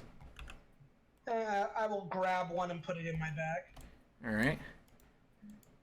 You have essentially added a toy soldier to your inventory. All right, and then I'm going to go up to the chest and just do a quick investigation on it. All right, give me an investigation roll. See if there's anything sketch about it. All right.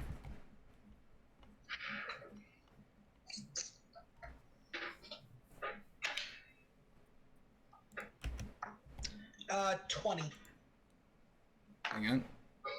I'm on the wrong screen, apparently. Hello? Okay. It is a dirty 20. Please? Okay. God. Alright. Sorry. So, as you go to open the chest, you're... you're greeted by...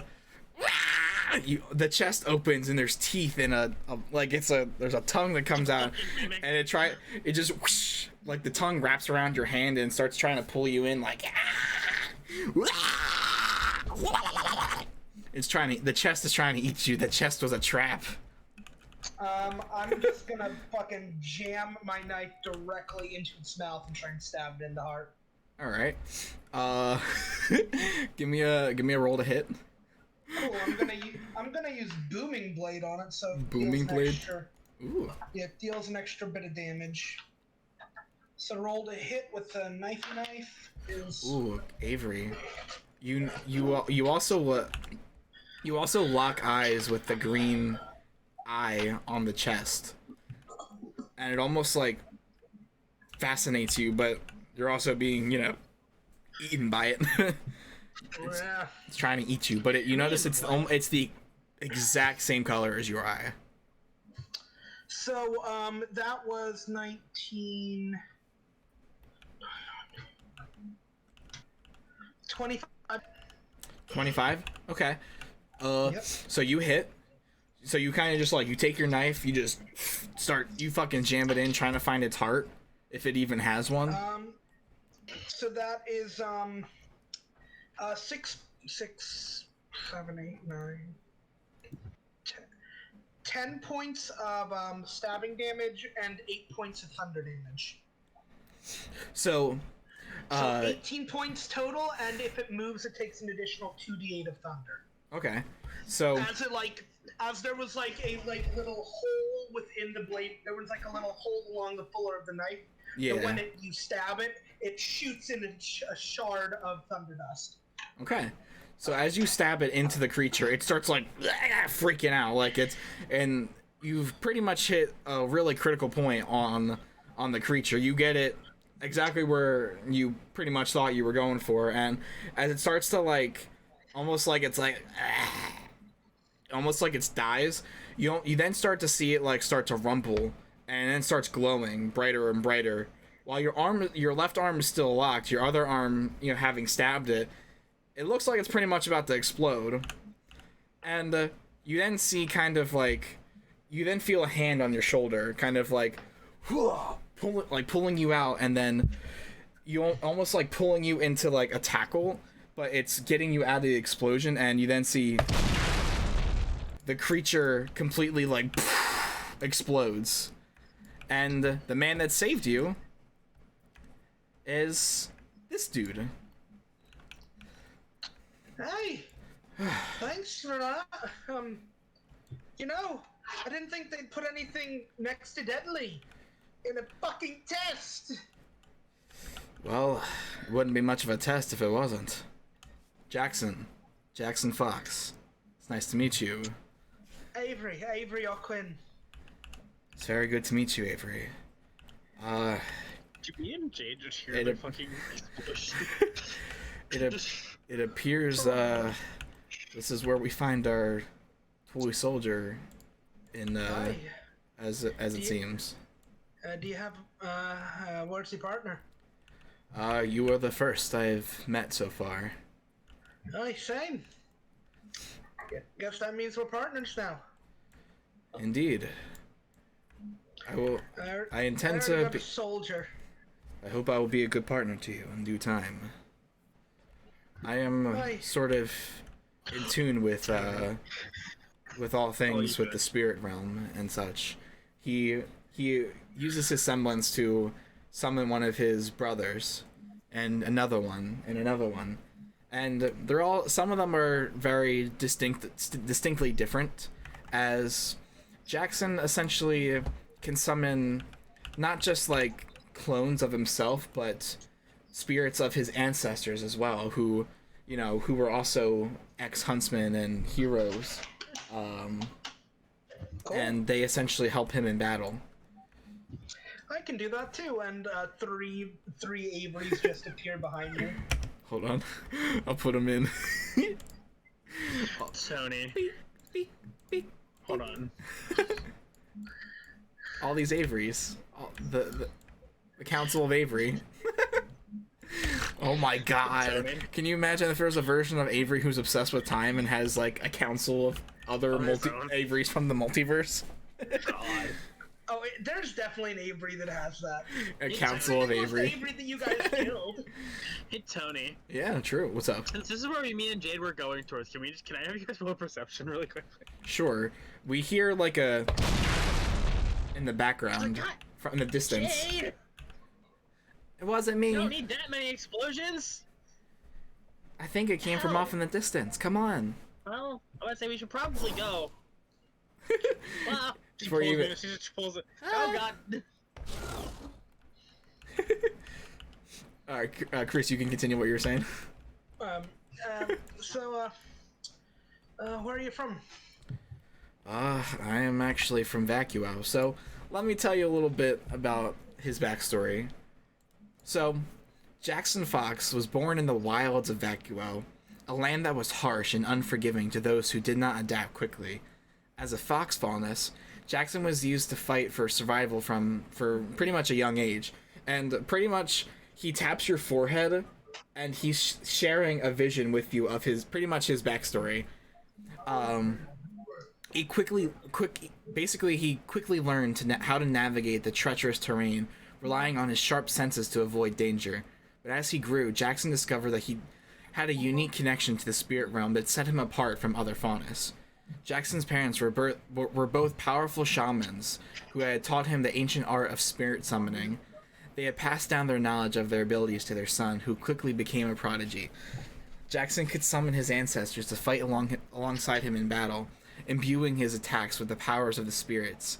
As he grew stronger, Jaxen realized that he had a responsibility to his abilities to protect others and keep the balance of the spirit realm intact. Similar to Talon, but in a different way. Essentially, he does it in a way that he's essentially responsible for his, like, essentially, like, almost connecting the two realms together, you know, connecting, and it's mostly on the family end of it. So like he's mostly responsible for the souls passing to and from in terms of his overarching family. Anyone, even like in present time, like if someone in his life, in recent times, someone passes, he'll technically still have that connection with them once they pass to the spirit realm. Basically, Jaxen's life changed forever when he encountered a group of bandits who were terrorizing a small village. The villagers had no means of defending themselves and were being forced to pay exuberant tribute to the bandits to keep them at bay. Jaxen knew that he couldn't stand by and watch innocent people suffer, so he took matters into his own hands. And you see him, like, essentially summoning using his spirit abilities, summoning forth his ancestors to fight alongside him, and the bandits were no match for Jaxen's power. They were quickly driven away, and the villagers were overjoyed and grateful for Jaxen's help. They begged him to stay and protect them. Jaxen agreed, and he became a guardian of the village. He spent years training the villagers in the art of combat, and he used his spirit summoning abilities to keep them safe from any threats that came their way. And he became a hero to the people, and his reputation spread far and wide throughout Vacuo. Eventually, his exploits caught the attention of a legendary huntsman, Ozpin. Ozpin recognized Jaxen's potential and invited him to attend Haven Academy, where he would hone his skills and learn to become an even more powerful warrior. He accepts his invitation and left his village, determined to make a name for himself as a huntsman. He knew that his spirit summoning abilities would be invaluable in the fight against the forces of darkness that threatened Remnant, and he was eager to prove himself. Now he is a student at Haven Academy, where he trains alongside other huntsmen and huntresses in the art of combat. And his story starts here with what will be further known as Team Jaeger or Team Jet. And then you kind of like come back, you come to, and you're like, you've pretty much experienced his whole past, his whole backstory, as like a small video, essentially. That's a neat trick. Yes, it pretty much helps with explaining things. I'm a little bad at that, but it's fine, friend. You know. So I picked up this little dude. And he shows you the little figurine. I also have one. You then hear like another, sorry, Lil, in the background, and where are all these explosions? Gee, do you know where these explosions are coming from? So coming into the scene, we're kind of in the middle of fighting something, kind of getting to this area, and I'll show you in a second what it is we're fighting. You kind of see Glacier pop up with her wings like, extended from her back. She's like, oh fuck yeah, I have to. what are we doing? Oh no. So jumping up is a ginormous little slinky dude. Look at my dude. He's a little slinkster. Little guy. Little man. Little friend. Little ferret man. So, you see coming up, it's a grim ferret. And it's been chasing us throughout the woods for a minute, and it can also spit out fireballs, which is causing the explosions. And you see it speeding in Jade and Glacia.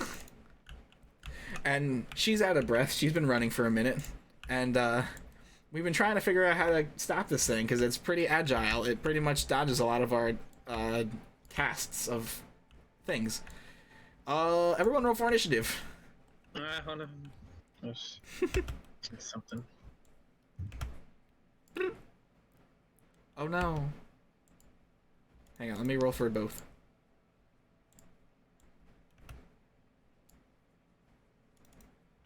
Okay. So I got a 5 and a 20 for 5 is for Jade, 20 is for Fox Dude. But we're rolling initiative? Yeah. We're fighting a grim ferret. I got a 13. Look at the little guy, the little rascal. I can't see anything right now because my screen's all white. In terms of the game? In terms of everything. Oh. Okay. It's getting back to normal now. Okay. I'm gonna position 18. the camera like this. Okay. 18? 18, yep. Okay. So, alright, one sec. Let me go to, I haven't used initiative order in a minute. I'm gonna do 20, Jax, Glacia. Chris, what'd you get? What? What's your initiative roll? 13. 13? Okay. Avery. Jane. Alright. So, Jaxen is up first. You see him kind of, he steps up, and you see pulling from his sheath in the back of his, like, underneath, he's got like a cape, like a shoulder cape, and then underneath, behind, he pulls out like, and it's like, I gotta show you kind of how it looks from the Tailspire perspective, but it's essentially almost like I don't know how to describe, almost like a giant boomerang sword. That's the best way I can describe it, because it's sort of shaped like a boomerang. I'm not really sure what it's called. I can go on here on Tailspire and figure it out. But pretty much he draws his sword, and he's going to cast, essentially, his sword, he can essentially imbue his semblance within his sword too. and he does like a spirit wave. It's like kind of swinging his sword straight down and creating almost like a shock, like a wave of power directed towards this ferret. And Ashiba, he rolls to do that. All right, my boy. We're gonna grab a D20. He got a nat 20. So, my man's kind of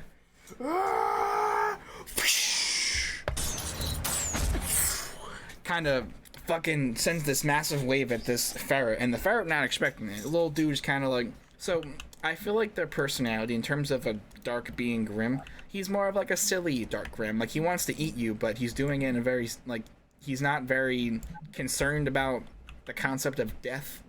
So he kind of just like, ooh, what's that? It's a shiny thing.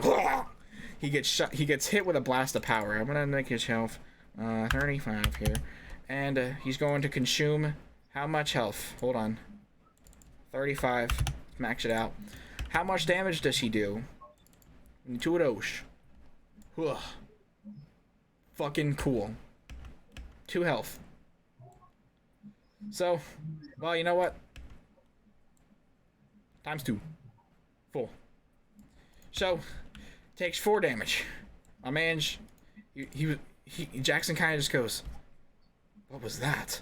And pretty much with his agility, little ferret dude just kind of like took it like a man, but he didn't really affect him all that much as Jaxen thought it would. He then kind of he sends 4 of his brothers, his 4 clone brothers, and they pretty much go kick his shit in. So we need 4 punches, melee punches.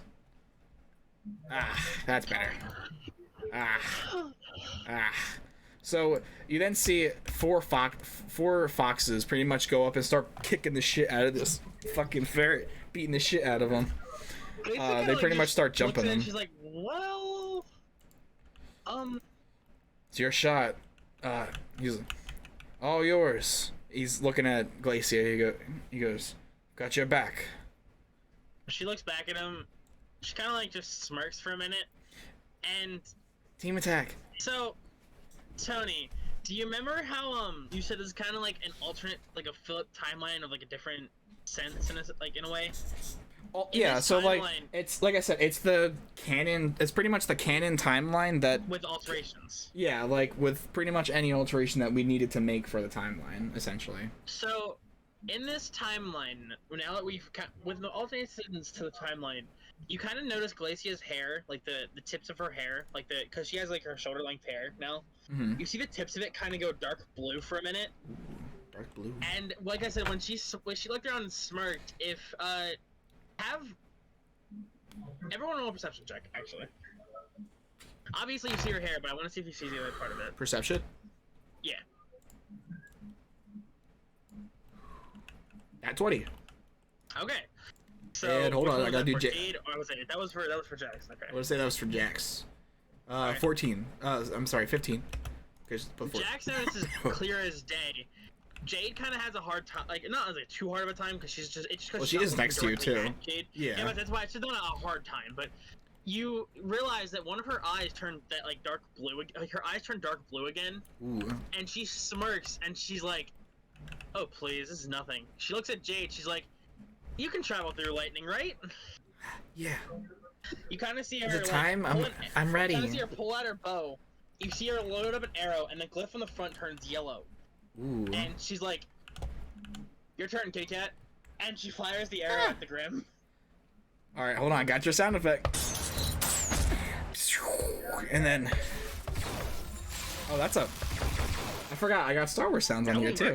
I got that. That works though. It's the funny part. Wow, Jade she travels through the lightning. Now, is she traveling through the ice too, or traveling you? So, it was a normal arrow that she put in her bow. Lightning arrow. When it went through the glyph on the front of her bow, it just made the arrow pure lightning when it went through the arrow. Ooh, I got a cool idea for you too. In slow motion, right? Since we know how agile this little dude is at, right? As the arrow is traveling at this little dude, And little motherfucker sees it too, and he's like trying to avoid it. He's trying to do a little dodge.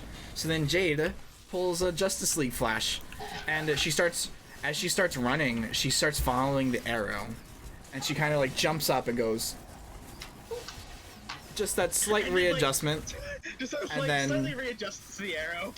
phew, gets it right in the fucking eye.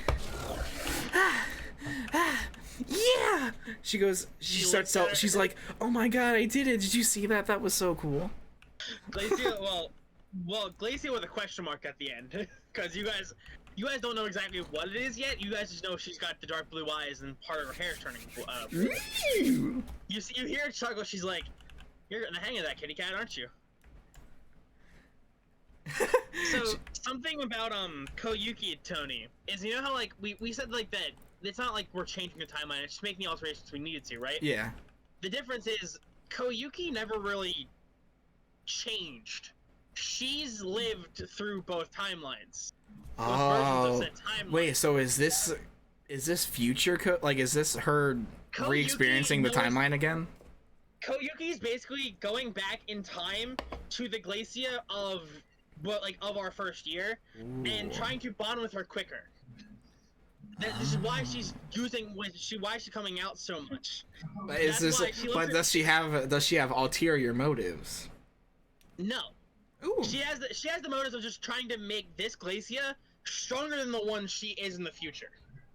The one she was, she's trying to make this Glacia stronger. Interesting.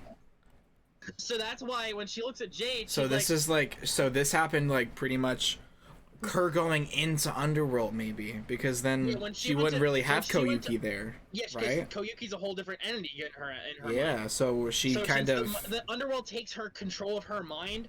It knocks Koyuki out of her mind, and then this Koyuki has to find a way to get back to our original Glacia. Yeah, so she's pretty much stuck in the past.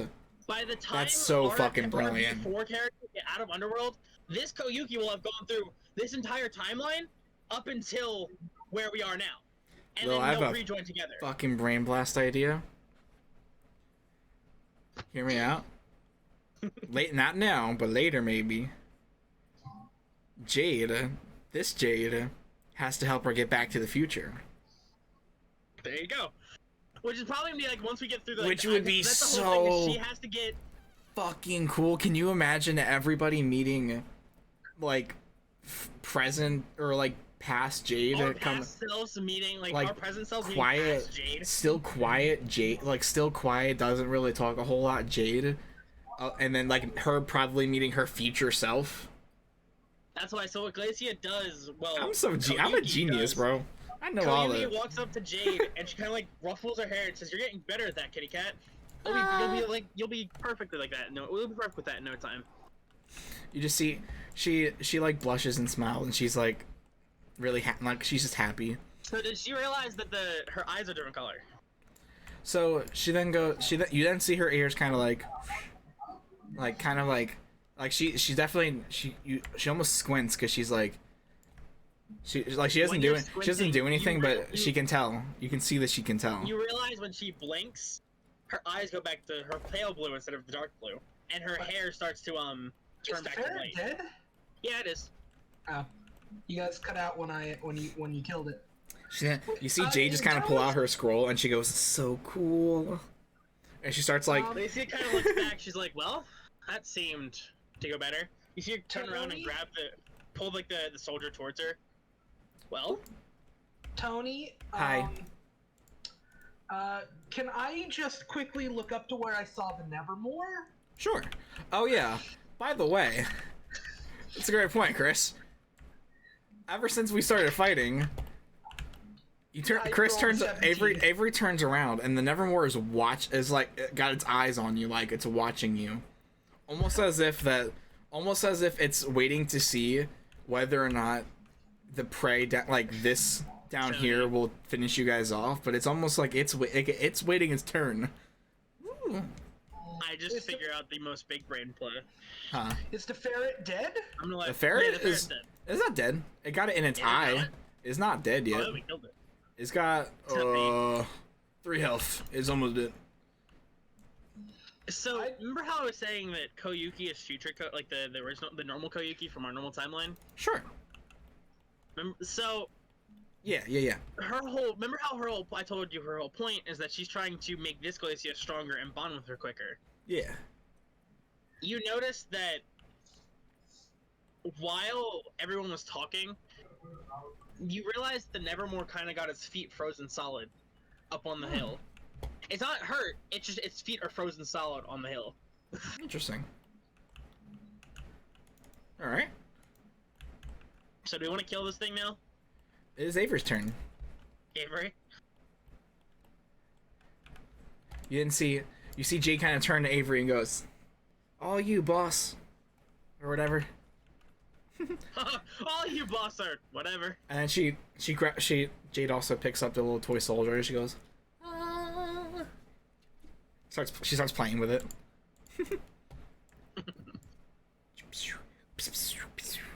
I think we lost Avery. Again. Yeah, I think we did. It's his turn too. God damn it. What? It's fucking I'm your here. turn. Oh, we lost you. Okay, we're back. So the ferret is not dead? Got 3 No, health. it's basically one shot though.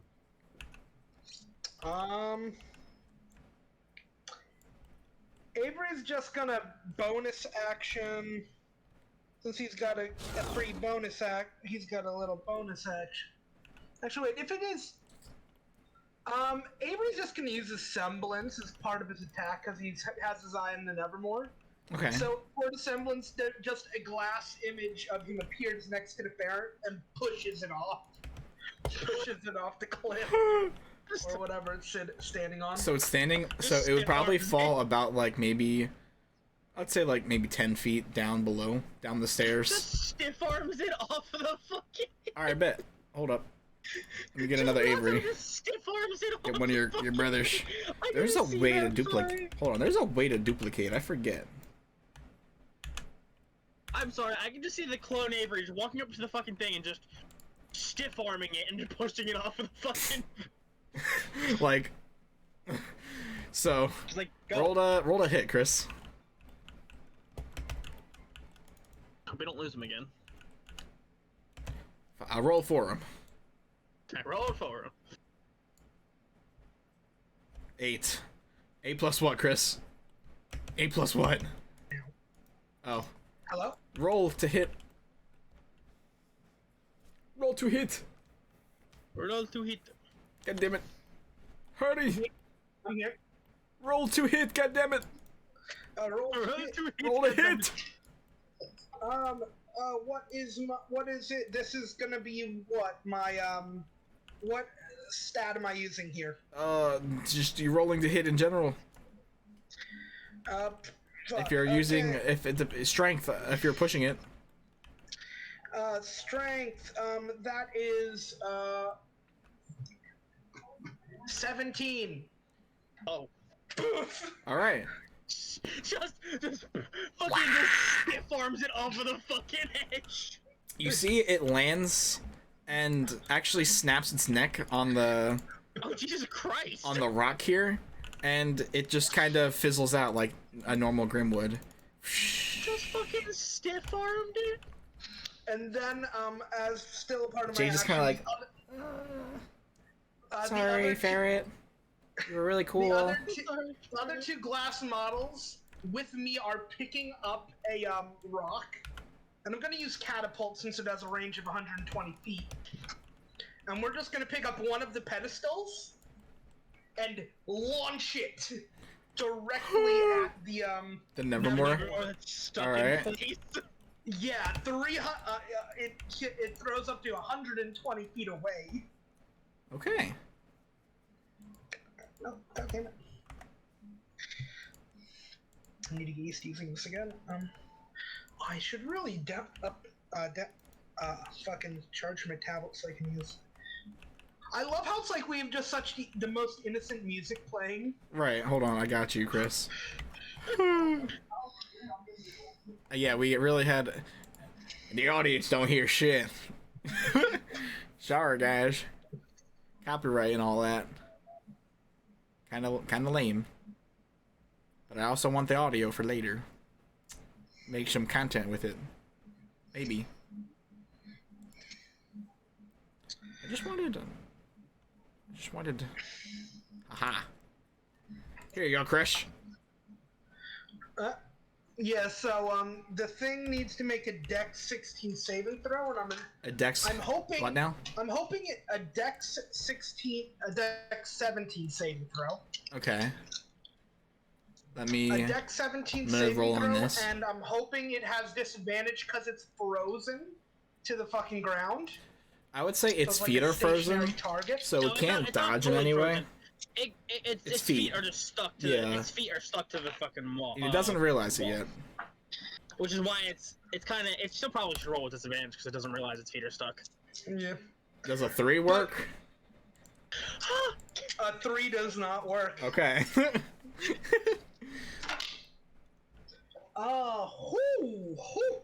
That is some damage. 12, 13. 21 points of damage as these 3 Averys. No shit. Fuck this a rock. Alright. Not a rock, it's a pedestal. Let me see some real quick.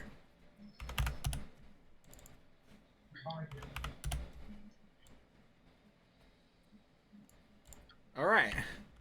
So, you just see the rock flying through the air, and it's like... It gets fucking smashed. It was trying to like fly, but oh shit, wait a minute. It started, you see it start flapping like it's... Oh. That's not... Oh god. Tony. It finally breaks free of the ice after it gets hit. What was that? When it gets hit, it doesn't get a chance to think before it's followed up immediately with my bonus action force cannon shot. Alright, go for it. Directly on. You're just shooting a fucking beanbag at it right after. Yup, and it gets hit in the face with a beanbag. Christ. Fuck. Action. Where is my force cannon action? Aha, Eldritch Cannon. Give me my bonus action for it. Give it your best shot, Chris. Oh, okay. I wish we could see you. I'm sorry. Sorry your camera's fucked. Yeah, it's okay. That is 15 to hit. 15 to hit? Yep. At face? That's it? Yeah. Alright, so we got a 16, right? So you got a 15. This thing's a 16. Just like clips So, its wing, just very. I would say you definitely clip it. So what? It takes half damage? Yeah. Yeah. I would say. It might just be the half we need. Ooh. Okay, so that is 6, 7, 8, 9, 10, 11, 16, 18. What is half of 18? So... Lil, do the math. 8? What was it? 9? Half of 18. 9, right? 9. Yeah. 9. I'm not slow. I knew it was 9. I knew. So it gets a beanbag to the wing joint. Okay. And you said 9? Yeah, 9 points of balls damage. Alright. Some beam damage. Some beam damage? I hate that. So you clip its wing and it kind of like... As it finally broke free of the ice, you hit it with the beanbag and it kind of like... Ah! And like you see a couple feathers go down with it. And it kind of starts flying all jagged and it attempts to do a sort of swoop. So it kind of dive bombs. Everyone needs to make a dex save. Just because it's trying to swoop and grab one of y'all. With its meaty claws. Meaty claws. That's a 25. Meaty claws. That's how we said it. 15. 15? 25. 25, alright. Jake gets advantage because of Speed Force. Dex is also Glacier's like best stat. Dexterity is like her best stat. 9 plus 5. Okay. So she speeds off. What do you do? What is oh, we gotta do for Jaxen. Glacier kind of, you see Glacier kind of 14 plus 3. Okay. put a glyph to her side, like to one of her sides, and has the glyph pull her towards it. Okay, so you're trying to pull it towards it? Oh no, she's pulling herself away out of its range.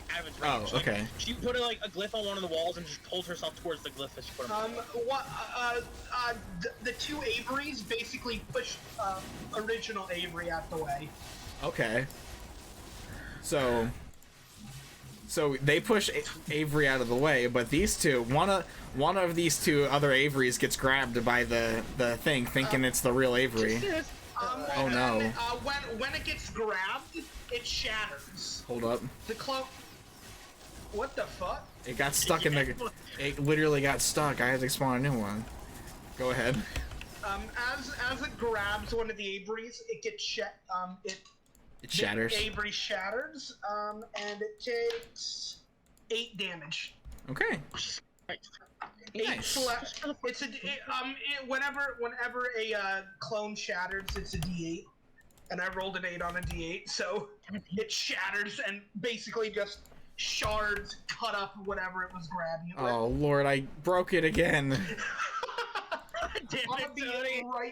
Tony, I'm gonna be right back. I need to use the little boy's room really bad. I guess it is little. All right. I need to use the restroom. BRB. And then how much? 8? Hold on. 8. There we go. All right. After Glacia pulls herself out of the way of the Nevermore, she looks up and pulls her eye down and just kind of sticks her tongue out. It's like it's just mocking it. Jade. Mocking the Nevermore.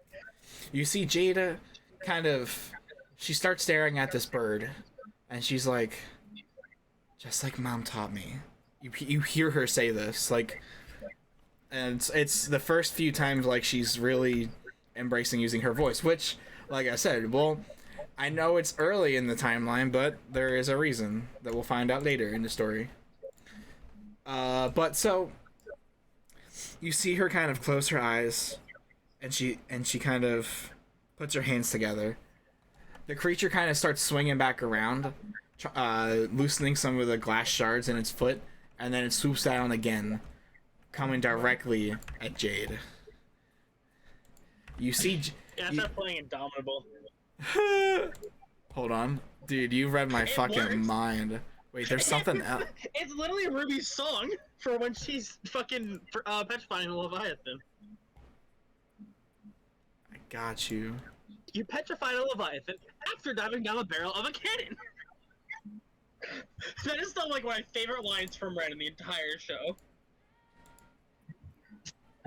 Wait. Wait. I'm back. You see Jade's open up her eyes and her fucking she activates her silver eyes and the creature becomes nothingness. It fizzles out in the pure beam and glory of her lights. The creature is defeated. That definitely comes in handy. Did I just do that? She kind of. Yeah, you did. She's kind of just surprised. She kind of just she seems shocked and she's not. She's just kind of and then she kind of just and she kind of falls on her butt and she just sits there wow. She just falls into the hand of a Beowulf. That's a blue, a white and blue Beowulf hand. Avery just hands her a bag of cookies. Here, keep your blood sugar up. She takes a cookie and then she looks at it before eating it. She's staring at the wait. Oh god.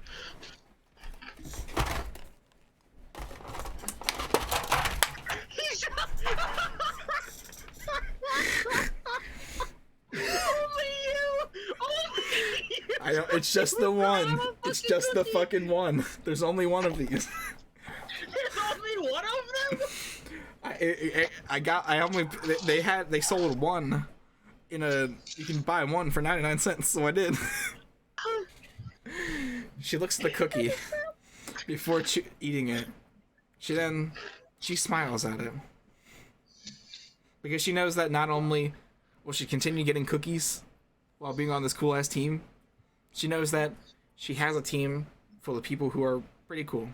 She then Lacey kind of like walks up to her, puts her hand out, and she's like, well? Cookie, oh, whoa. Good Angie. I got you, bro. I got you, bro. There you go. Got a little piece of it. No, it's Tony. Lacey kind of like walks up to Jane, sticks her hand out to like help her up. She's like, come on, partner, we gotta get out of this. She takes her hand and you pull her up. She then says, "Did we win?" Well, I mean, the badger's dead. It snapped his neck, and you disintegrated the Nevermore. So I think so. And hey, we're gonna be coming out of this with 3 fucking trophies. Avery, why do you guys have 2? I don't know. I grabbed Avery, put one down. He grabbed one. You only need 1 per team. But I like it. It's cool. Put it down. Okay. The initiation is 1 per team. Do you have? Wait, I looked to the Foxman. Well, I thought everyone picked one up, right? Didn't everyone pick up a relic? I handed one. I picked No, I one mean up in the and show. handed Jade. No, I mean in the Oh, show. no, it was only the team leaders. It's 1 per team. Oh. It was 1 per. Yeah, it was 1 per pair. Okay. I forgot. So yeah, the team leaders then pick up the relic, I guess. Well, they're actually wait. Well, that's not right. It was 1 per duo. They all picked it was one. 1 per duo. So Yang picked hers and Blake's up. Ruby picked hers Oh, and that's White's right. up. Okay. Sean picked his and Pierre's Because up. she was like, and "How then about a Nora cute little picked hers pony?" And Ben's she up. goes, "Sure." Yeah. They all picked. Each team had 2. Well. So I just look at him. Do you want to put yours back or should I? I mean, they're all the same dude. They really weren't original with these guys, so kind of just like throws it. He throws it in, and it, he chucks it, and it lands perfectly, like almost like a bottle flip, and it lands perfectly, like right back up. Oh! Yeah, I spent quite a while impressing all the kids in the cafeteria with that trick. You went to a cafeteria? I didn't get a cafeteria growing up. Well, Neither did I. It was in my my village. I got a dinner table. It was at our preschool at the village. I didn't even get that. I know. Well, I also only got a dinner table when I turned 12. So. Well, So did we? Start heading to get I guess out of we here. win. Well, I mean, we're supposed to. We gotta bring them back to the hill. Isn't that what Ironwood said? That's what my uncle said. And I suppose we're off then. Let's go. Before we leave, I'm just gonna put a I'm going to place an ink trap underneath the last statue. So basically, the minute that someone picks up the statue, it's gonna explode and get ink all over them. Aww. Not deadly, just a prank. It's a die pack. I'm setting up a die pack for the last person who opens. Yeah, for the last person. You see Lacey just facepalm. She's like, "I'm gonna have to deal with this, aren't I?" Come on, it's gonna be fun. She starts walking away. You hear Jade chuckling. I give Jade a high five. We should be off then. Glacier's already walking. Glacier already done started walking. All right. I just look over to. She takes the way that the fucking badger got into the fucking area. She just jumps over the wall and thinks that. They all just kind of follow. What's up? I look over to Jade and as I look back to Glacier and I say, "Me and her are gonna be really close friends, I think." You wish. You didn't hear me. I have fox ears, you nimwit! I'm a fox, you numbskull! And I'm a monkey. And I am a fox too, technically. She looks back, she's like, yeah, you're a literal fox. I mean, I have the ears and the tail, but... He says, I must say, I rarely have met other faunas such as yourself. Ha ha ha. I mean, about that, I mean, I wonder why. Our people do keep getting, you know, kidnapped and forced into slave labor by evil dust companies, but, you know... yeah, you kind of get used to that. Plus, most fox faunuses don't look like me. That's the whole point. You guys continue traveling through the forest for some time. Do we just, like, have random conversations? Avery asks, doesn't, like, the color of your coat, like... doesn't that correlate to the, like, nature that you grew up in? Kind The of. reason your fur is white is because you grew up in Atlas, I'm guessing? Like, snowy environments. His fur is more orange because he grew up in Vacuo. My fur She looks at her ear. She looks around. Her tail like wraps around her leg. She's like, my tail is just white because it was white. I don't know the whole. I don't know. I mean, my tail. Atlas, but I didn't. My tail's blue because I dye it. So Glacia kind of just conveniently steps over a bear trap. Does anybody else notice the bear trap? Avery. She's kind of. Oh, I almost stepped in that. Avery's gonna quick draw and shoot the bear trap out of the way so Glacia doesn't step in it. Just. I was gonna have a Glacia solid trap, so she usually I'll put a glyph on top of the trap. Looks like she stepped on the trap, but she didn't actually step on it. She just stepped on a glyph and walked over it. Dead. Good. I killed it. Bear trap dead. I shot the bear trap dead. You guys eventually start climbing up the hill, and you make your way back over to the cliffs. And there waiting for you is Ironwood and the Carter Lock. Glacia kind of like pulls the little soldier out of her pocket. She's like, so I'm assuming these are what you were looking for. Avery pulls his out. You see Ironwood kind of walk up and collect the two pieces. And they're both like, he says, very good. You did well. She looks at Ironwood, she's like, you know who raised me, right? One of your operatives raised me. There was no other doubt in my mind. Congratulations, students. Go ahead and recover, and we'll head over to Haven soon.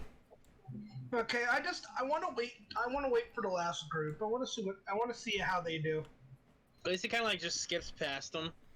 Oh, it looks like you're pretty much the last group, actually. There was another statue over there. That's why I said pretty much. I'm not sure what happened to the others. There's a statue back there. I don't remember where they fell. I'm gonna sit there with Ironwood and Cut and look for them. Locke, shouldn't you go looking for them? They'll be fine. They've got another half an hour, or maybe another day. They'll be fine. Another day?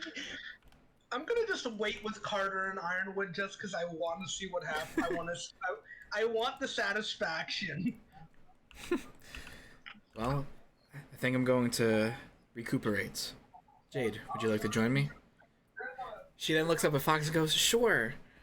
And then she starts showing him, like, "Have you ever? You kind of look like the guy in this video game." And she starts showing him the video game, and it's the ninja fighting game that RWBY plays. I love that. Sorry, Ninja wins. Who is this old man that keeps beating me? I hate online. This is why I never try the leaderboards. And they head off into the tower. Kind of just, the fox kind of like jumps on her shoulder and like runs around, like sets itself on her shoulder. She's like, she pulls out. Mind you, she had her bag with her the entire time. I would like to state that she had her backpack with her the entire time. She grabs off her shoulder. She's like, I'm just gonna go draw. You guys have fun. Avery just reaches into his side. Are you going to the tower too? Yeah. Okay. Avery reaches into a side satchel and pulls out a folding chair. sets it Folding down and just chair. shit. Yes. Fucking folding chair. I fucking love that. That's fucking great. Avery is a fucking Mary Poppins bag. Do I do it? I got a plan. Hear me out. This is a good idea. Avery's just chilling, fucking with his mom. Next to Ironwood, not giving a shit. Now, hang on a second. This is my timeline, so I don't give a fuck. Ugh. Hold on a second. I got some shit to fuck with. Oh my god, did I trigger a die pack on them? Oh, what? The die pack I left is that. I don't know. Oh, fuck it. Why not? Dude, you've been going for 2.5 hours. Holy The last episode was 3 hours, though. Wait, really? I didn't realize that. Yeah. I was I listening. didn't even notice that. You know how I knew? Because it was. I listened to all 3 hours while I was at work. So it helped me get through work because it just like kind of sped run the entire day. I just got to listen to D&D. It was great. I mean, works. So coming up the hill is the last Huntsman team. One of them's like drenched in black dye. So don't your eyes do not deceive you. This is exactly who you think it is. Introducing Talon, Virgil, Winston Welsh, and Steven. Not Heller. This was Talon before, pretty much, when we were becoming a first year, he was graduating as a fourth year. Okay. Right? Because, you know, he had to eventually go through the Huntsman training too. Wasn't Virgil's second year at Atlas? Don't worry about it.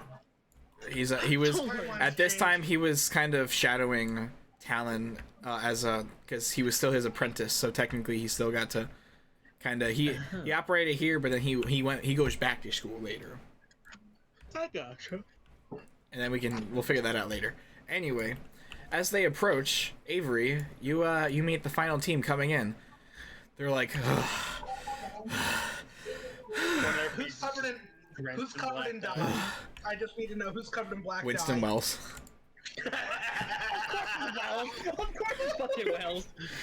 He's like, oh man, I just got this cleaned yesterday. What happened? You got attacked by a squid or something? Yeah, it's exactly yeah. Totally. That sounds cooler than how I would have explained it. So let's go with that. Sounds cool than how I was gonna explain it. You look like shit. Really? No shit. Thank you. And you are. Oh shit! Really? He goes, and you are. Oh, Carter Locke. How could I forget? I am pretty popular. Kind of like whoosh, flicks his hair back. Whoosh, whoosh. Like I do all the time. Doing the fucking. And you see, this is when Avery meets Talon for the first time. It sort of, like, we meet him, but we don't really know who that is. We just see him in the passing, kind of. Yo. Avery is just like working on a literal bomb in front of everybody and just goes, yo. Yos. And you are? You're here. Why? Oh, new administrator. You see a Locket. You see Locket and Avery. Ironwood just being like. You hear Glacier just walk out the door. She's like, wait. She looked back and forth at Jade and Fox. She's like, wait, we're missing one. Avery, get your ass over here. Okay. See you guys in class. And he turns around, grabs a chair, puts it back into a bag that shouldn't fit a chair, and walks off. That's fucking great. I love that. And he regroups the team. And then they all approach. They all approach her like. Those guys were weird. Yeah. Hey. Except, Here all you know. I don't even go here. I'm just here to help out with the training. But yeah. Just here for the training. And I mean, what are the chances they're gonna be the top of their class? Am I right? What are the chances? Oh yeah, just like you hear in the background, Foxy's here, all you know, and I held offense to that. We'll be ahead of you guys. Don't even try me. Kids. Locke's just like, kids, you know? Crazy kids. Yeah, I might be young. You're an old man still. I'm not old. Still young. Yes, you are. You smell like metal. Technically, I'm only 20. Yeah, you don't look it. I mean... You smell like metal and grease. Man, shit. Okay.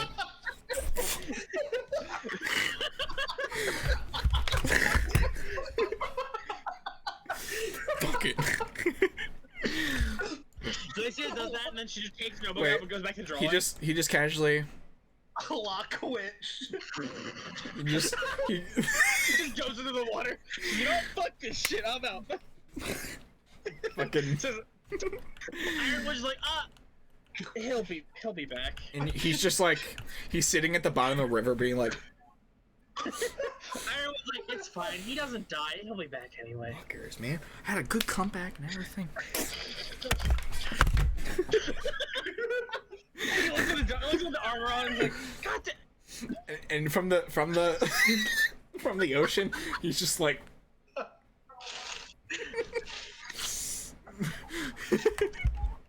You see Glacia look over and she just like kind of like mocks him while he's in the water. Avery just grabs a ink grenade out of his bag, pulls the pin, and drops it in the water next to him. It just says, "Oh, team assignment." We doing this? Is the last thing we got do, or what are we doing else? So, we officially arrive back here at Haven Academy, guys. Last time we were here, it was the beginning of the story. Literally 2 years ago. Yeah. Pretty much. Yeah. Holy shit. During the RWBY hiatus, mind you. Right after the very end of Volume 8. Alright, this is where I beat the shit out. This is where I beat the shit out of Reggie. Yeah.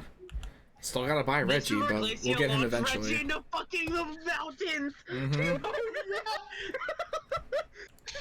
It's fucking great. Sent Reggie flying into the fucking rocks. I fucking remember that like yesterday. We had a lot of fun with our ball group. Yeah. With our ball Reggie. I miss the I old times. remember that like it was fucking yesterday. Fucking sending Reggie flying into the fucking rocks for no reason. Or there was a reason, I just don't remember the reason. Good times. Good times. Do you remember the good old days? Yeah. We're still gonna use Oscar as Ozpin. So, fuck it. Outside is gonna be the team initiation ceremony thing, Majog. I look for a short man selling. A short man? Man. Oh I lord. look for a short Are you man looking for selling Reggie, him. goddammit? Yes. I don't have a Reggie, unfortunately, but I have to buy him Damn. still. I'll buy him eventually. I have to buy everybody else too. So, I'm just gonna put characters around the board. They don't all have necessarily mean anything, but imagine Grim Princess. Everyone's like, Little, you know, have well, we're Xenon. dead. Xenon's in the back, spying. He's actually still dead at this point. Yeah. Who? Xenon. She's still technically dead at this point. Yeah. As well, still covered in ink. Yeah, he's over here talking to Yang. Well, let's put air quotes around Yang. It's not Yeah. actually Yang. It's just Yang. It's like the dollar store Yang. It looks exact. It's like, It's just the Yang wannabe. yeah. That's it. Their name is Tang. Is Her name is Lang. yeah. Her name is Lang. Lang. Gang. Dang. Bang. Bang. Fang. Kang. Lang. Kang. Prang. Jermaine. What? Jermaine. Dang. Oh, you said Jermaine. I think you said Jermaine. I'm like, what? That doesn't even make sense. Cockle-doodle dang. So- Dang. Cuckolded. So,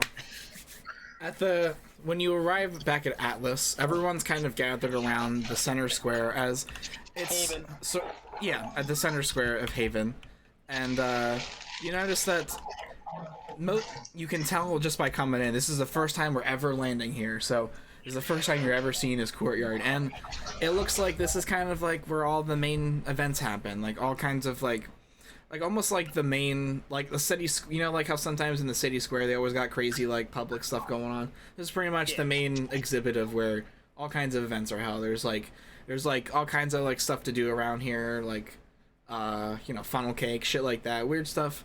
And this is where pretty much Carnival shit? yeah, this is where we're getting knighted as our teams for the first time. And let's see, you see 4 members, or 3 main import individuals standing where Summer Rose's statue would be, but it's not. It hasn't been built yet. We're in the past. I'm sad, but I love it because I actually have. I can show you guys what it looks like eventually. I want to find that dude real quick. Is he a humanoid? What are you looking for? I was looking for the guy I used for Lionheart. He's like a big dude. Is he in the building? In the building? There he is. Yeah, the one oh. So, standing alongside Lionheart at the stage is Professor Ozpin, Ironwood, and Crow Bronwyn. Okay? So, let's see. Let's line everybody up here. Put you guys like right in the center. And let's do... That's not the right music. That sort of works. I'm looking for something else though. I'm thinking...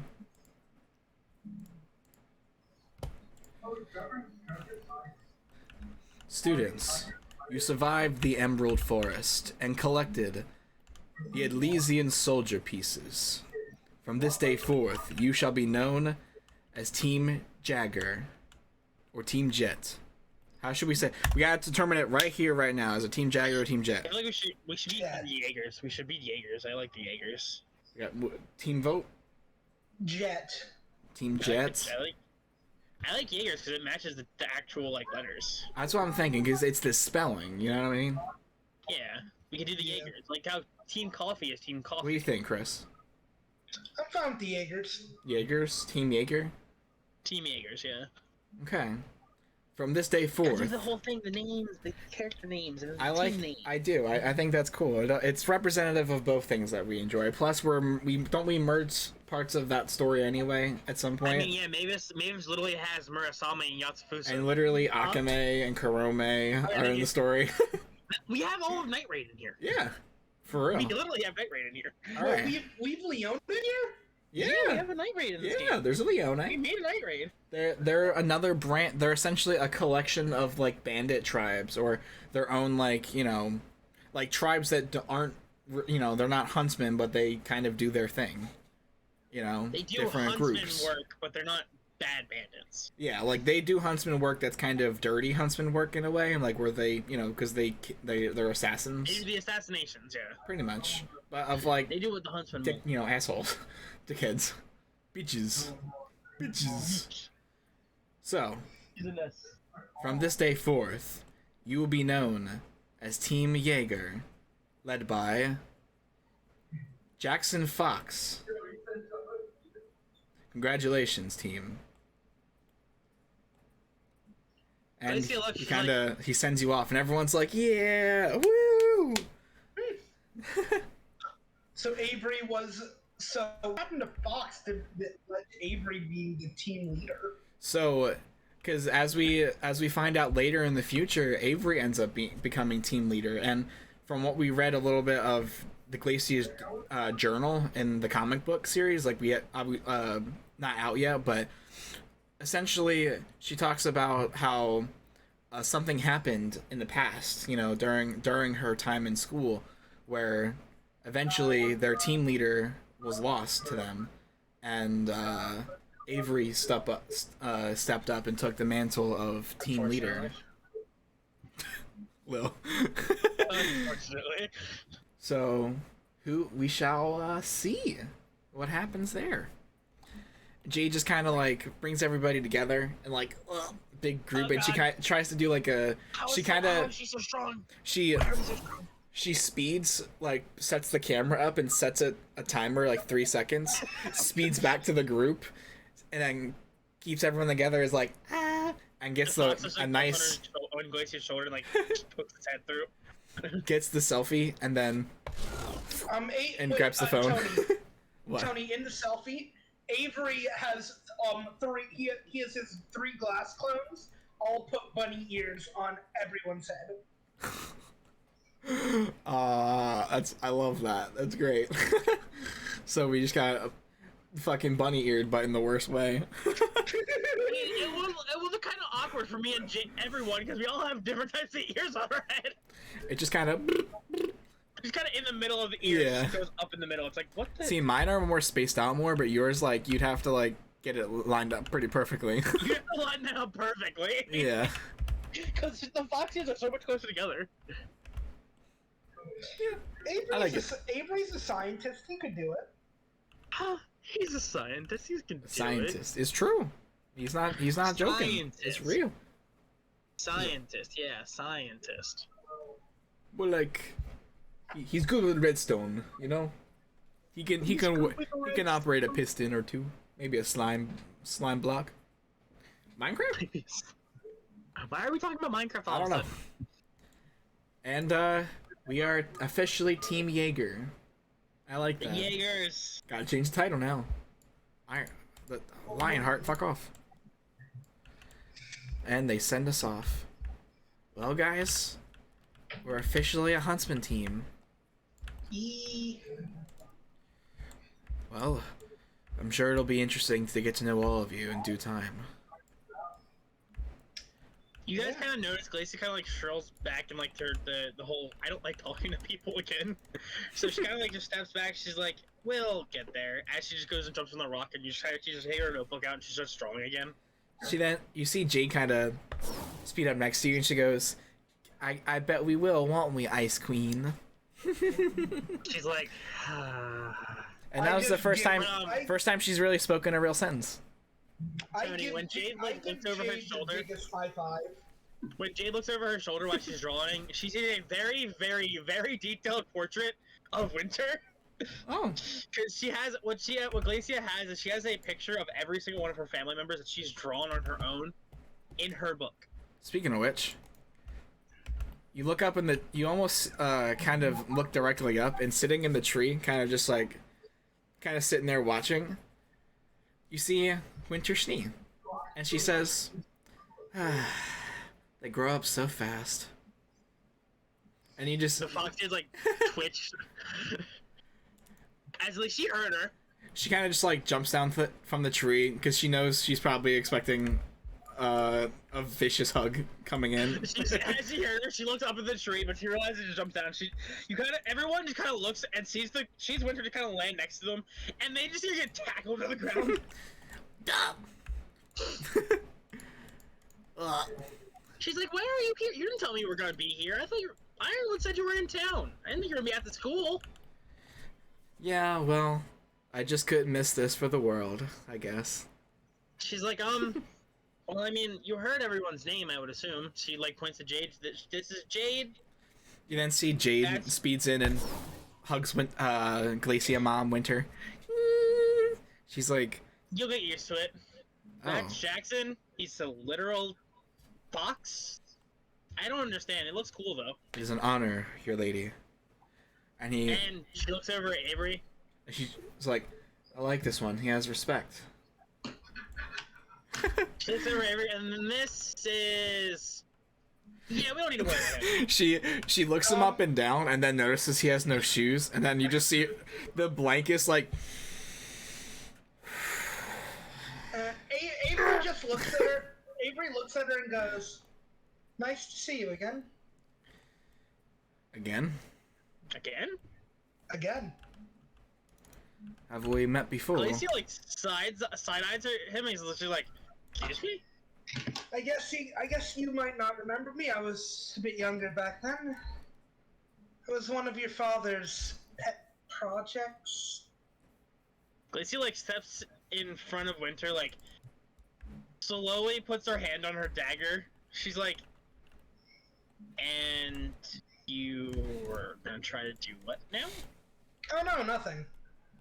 I just wanted to see if the zebra remembered who I was. You didn't see her say, "You do well to respect your authorities, young man." I respect those who earn respect back. You watched it. Glacia And she once says- again, kind of like, And she says, "As do I." And she kind of like, "Come on, Glacia. I'm taking." like, She, "But she goes, "I have to make sure your quarters are up to my standards." he was." And she's Wait, like, she grabs you by the ear. She's like, "Come on." Oh God, why? Which one? You didn't see Like, Jay. am I here? My fox ears or fucking? Your fox ears. Ah, why? You said- know how they hurt? You didn't see Jay kind of like, "Ooh, I want to come." She just zooms away. And it's left with Jaxen, Avery. Hey, I guess it's just you and me. Well, why don't we say we get a bite to eat, my friend? I'd be down for some food. Sorry about that awkwardness. It's okay. I'm not very good with altercations myself. Sometimes. Rough past. Maybe you'll hear about it sometime. Yeah. You've seen most of mine, so. I'm sure- I'm gonna tell you his entire life story, quite literally like an hour ago. Yeah. Considering Not told, shown. Exactly. He showed Considering you his entire you've life seen story my- an hour ago. And to you, it felt like you sat through a feature-length film within like 5 fucking minutes. 2.5 to 3 hour long film. And Me and Jackson go to get burritos. yeah. And he shows.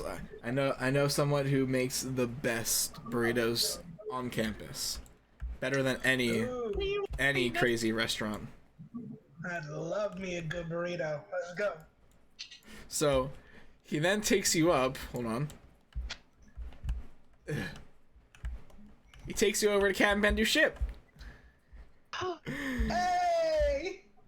As you get on board the ship, you notice the crew. There should be a lot of people on here. I gotta push in people. There's a lot of people on board the ship, and there's even a downstairs kitchen. And when you get down to the kitchen, you see Captain Bendu behind the stove, kind of flipping a few, flipping some wings. He's making some food, and he's like, "My boy Jackson, I knew you. You son of a bitch. I knew you came in here. Come on in, come get some free food on me, on the house, on Captain Bendu. Swear to God." He's like, "Captain Bendu, nothing's ever free for you, Captain Bendu." And he goes, "Oh, but it is this time, because you got yourself a nice little guest. Come on in, boys. I'll take care of you. Captain Bendu's tree. Welcome aboard the Satchel of Honor. That's my ship. Built it myself years ago, and now it serves this here Haven Academy. So come on in, boys. I'll serve you up something good." And he starts cooking some food, and yeah. Pretty much, yeah. About 3 hour mark. Oh shit. Well then, boys, I think this is the perfect place to end it right here. Yeah.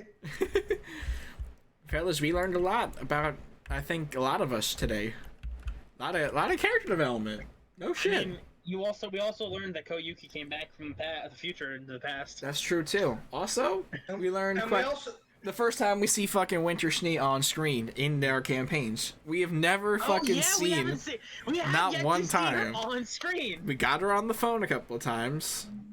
That was that. She's been off doing her own thing. We've never seen her ever. We've gotten Regalia, but we haven't gotten Winter.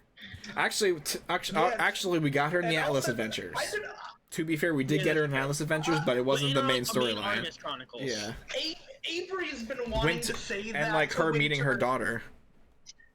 Avery's been wanting to say that to Winter since the first campaign. That's Like, great.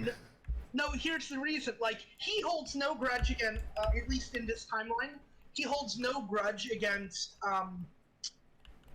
the youngest children because they couldn't say anything. But at the time that Avery was Jaxen's pet, she was an adult and chose to say nothing. Oh. You also had a dagger at your throat. If it wasn't for Winter, like, basically pulling her away, Avery would have had a dagger at his throat. But also, that's not very, like, he was having calm conversation. Yeah, but when someone from the fact that, cause listen, when someone from Winter's past, like from the She family's past, comes up and tries to talk to Winter, usually it's never in a good light. So Glacia's learned to, not trust it. And Lil, I'm gonna give you a little end credit scene here, real quick, if you don't mind, real quick. Okay. So, let's imagine that it's kind of like maybe like later next day or something, and maybe you're, I don't know, hanging outside with Jade, and you almost feel like a presence behind you, and for a moment you look over your shoulder and you see Sinan. You kind of like you blink. She looks over. You blink almost, and she disappears. She looks. She's like, "Am I seeing ghosts?" And then all you see is soaring ninja wins. Ah! Glacia looks back. She's like, "Did you? Am I?" I lost again. I think I'm seeing ghosts. And then you just hear Avery say, "Hey yo, wanna grab some burritos at the Golden Satchel?" Hell yeah, brother. Fucking. Glacia looks over at Jade. She's like, "Jade, go ahead, have fun." Bye. And she kind of. And she goes to get burritos. This music is a perfect ending. And Glacia just goes back. She just kind of like, she sits under the trees and kind of just opens her book and just starts drawing. So, fun fact, she has her book, by the time we get to it, is going to have 4 really detailed drawings of 5 actually, of 5 very important people. It's going to be Regalia, which she already has one of. She has her father, Winter, Ilya, and Sinan. She doesn't get to do Blake's, because by the time that comes around, she hasn't seen it. Like, she hasn't seen Blake in too long. So it's kind of like, it skips her mind a little bit. Yeah. Well, fellas, we end this off on a wholesome note. Team Jaeger has been fully formed, and we are now training. Huntsmen in training. First year at Haven Academy. And that's pretty much all there is to say. Well, I like this. This was fun. Yeah. Well, guys, thank you guys so much for joining me. This was great. Lovely little session. This was fun. I enjoyed this. Sorry about the technical difficulties. Oh, I know. I had like a few of them. We also had to Tony had to go take the code out, so we also kind of had to stop for that too. Yeah. Well, regardless, it was great, and we'll be back next week. Same bat time, same bat channel. We're not going anywhere. We stay on the same spot, same time, same day. We'll see you guys next week. Thank y'all. The last comment that we got on here was from Angie saying it's been 2 hours. Oh, whoa. And that was an hour ago. She's still up. Mind you, that was an hour ago. She's staying up. Yeah, that was literally an hour ago. Oh, she's still awake? I don't know anymore. I don't know. Maybe I not. think she fell asleep. She hasn't spoken since then, so. Yeah. Well. The last thing I heard from her was, "I feel like a grown-up." I hate when that happens. That's like grown-up things, man.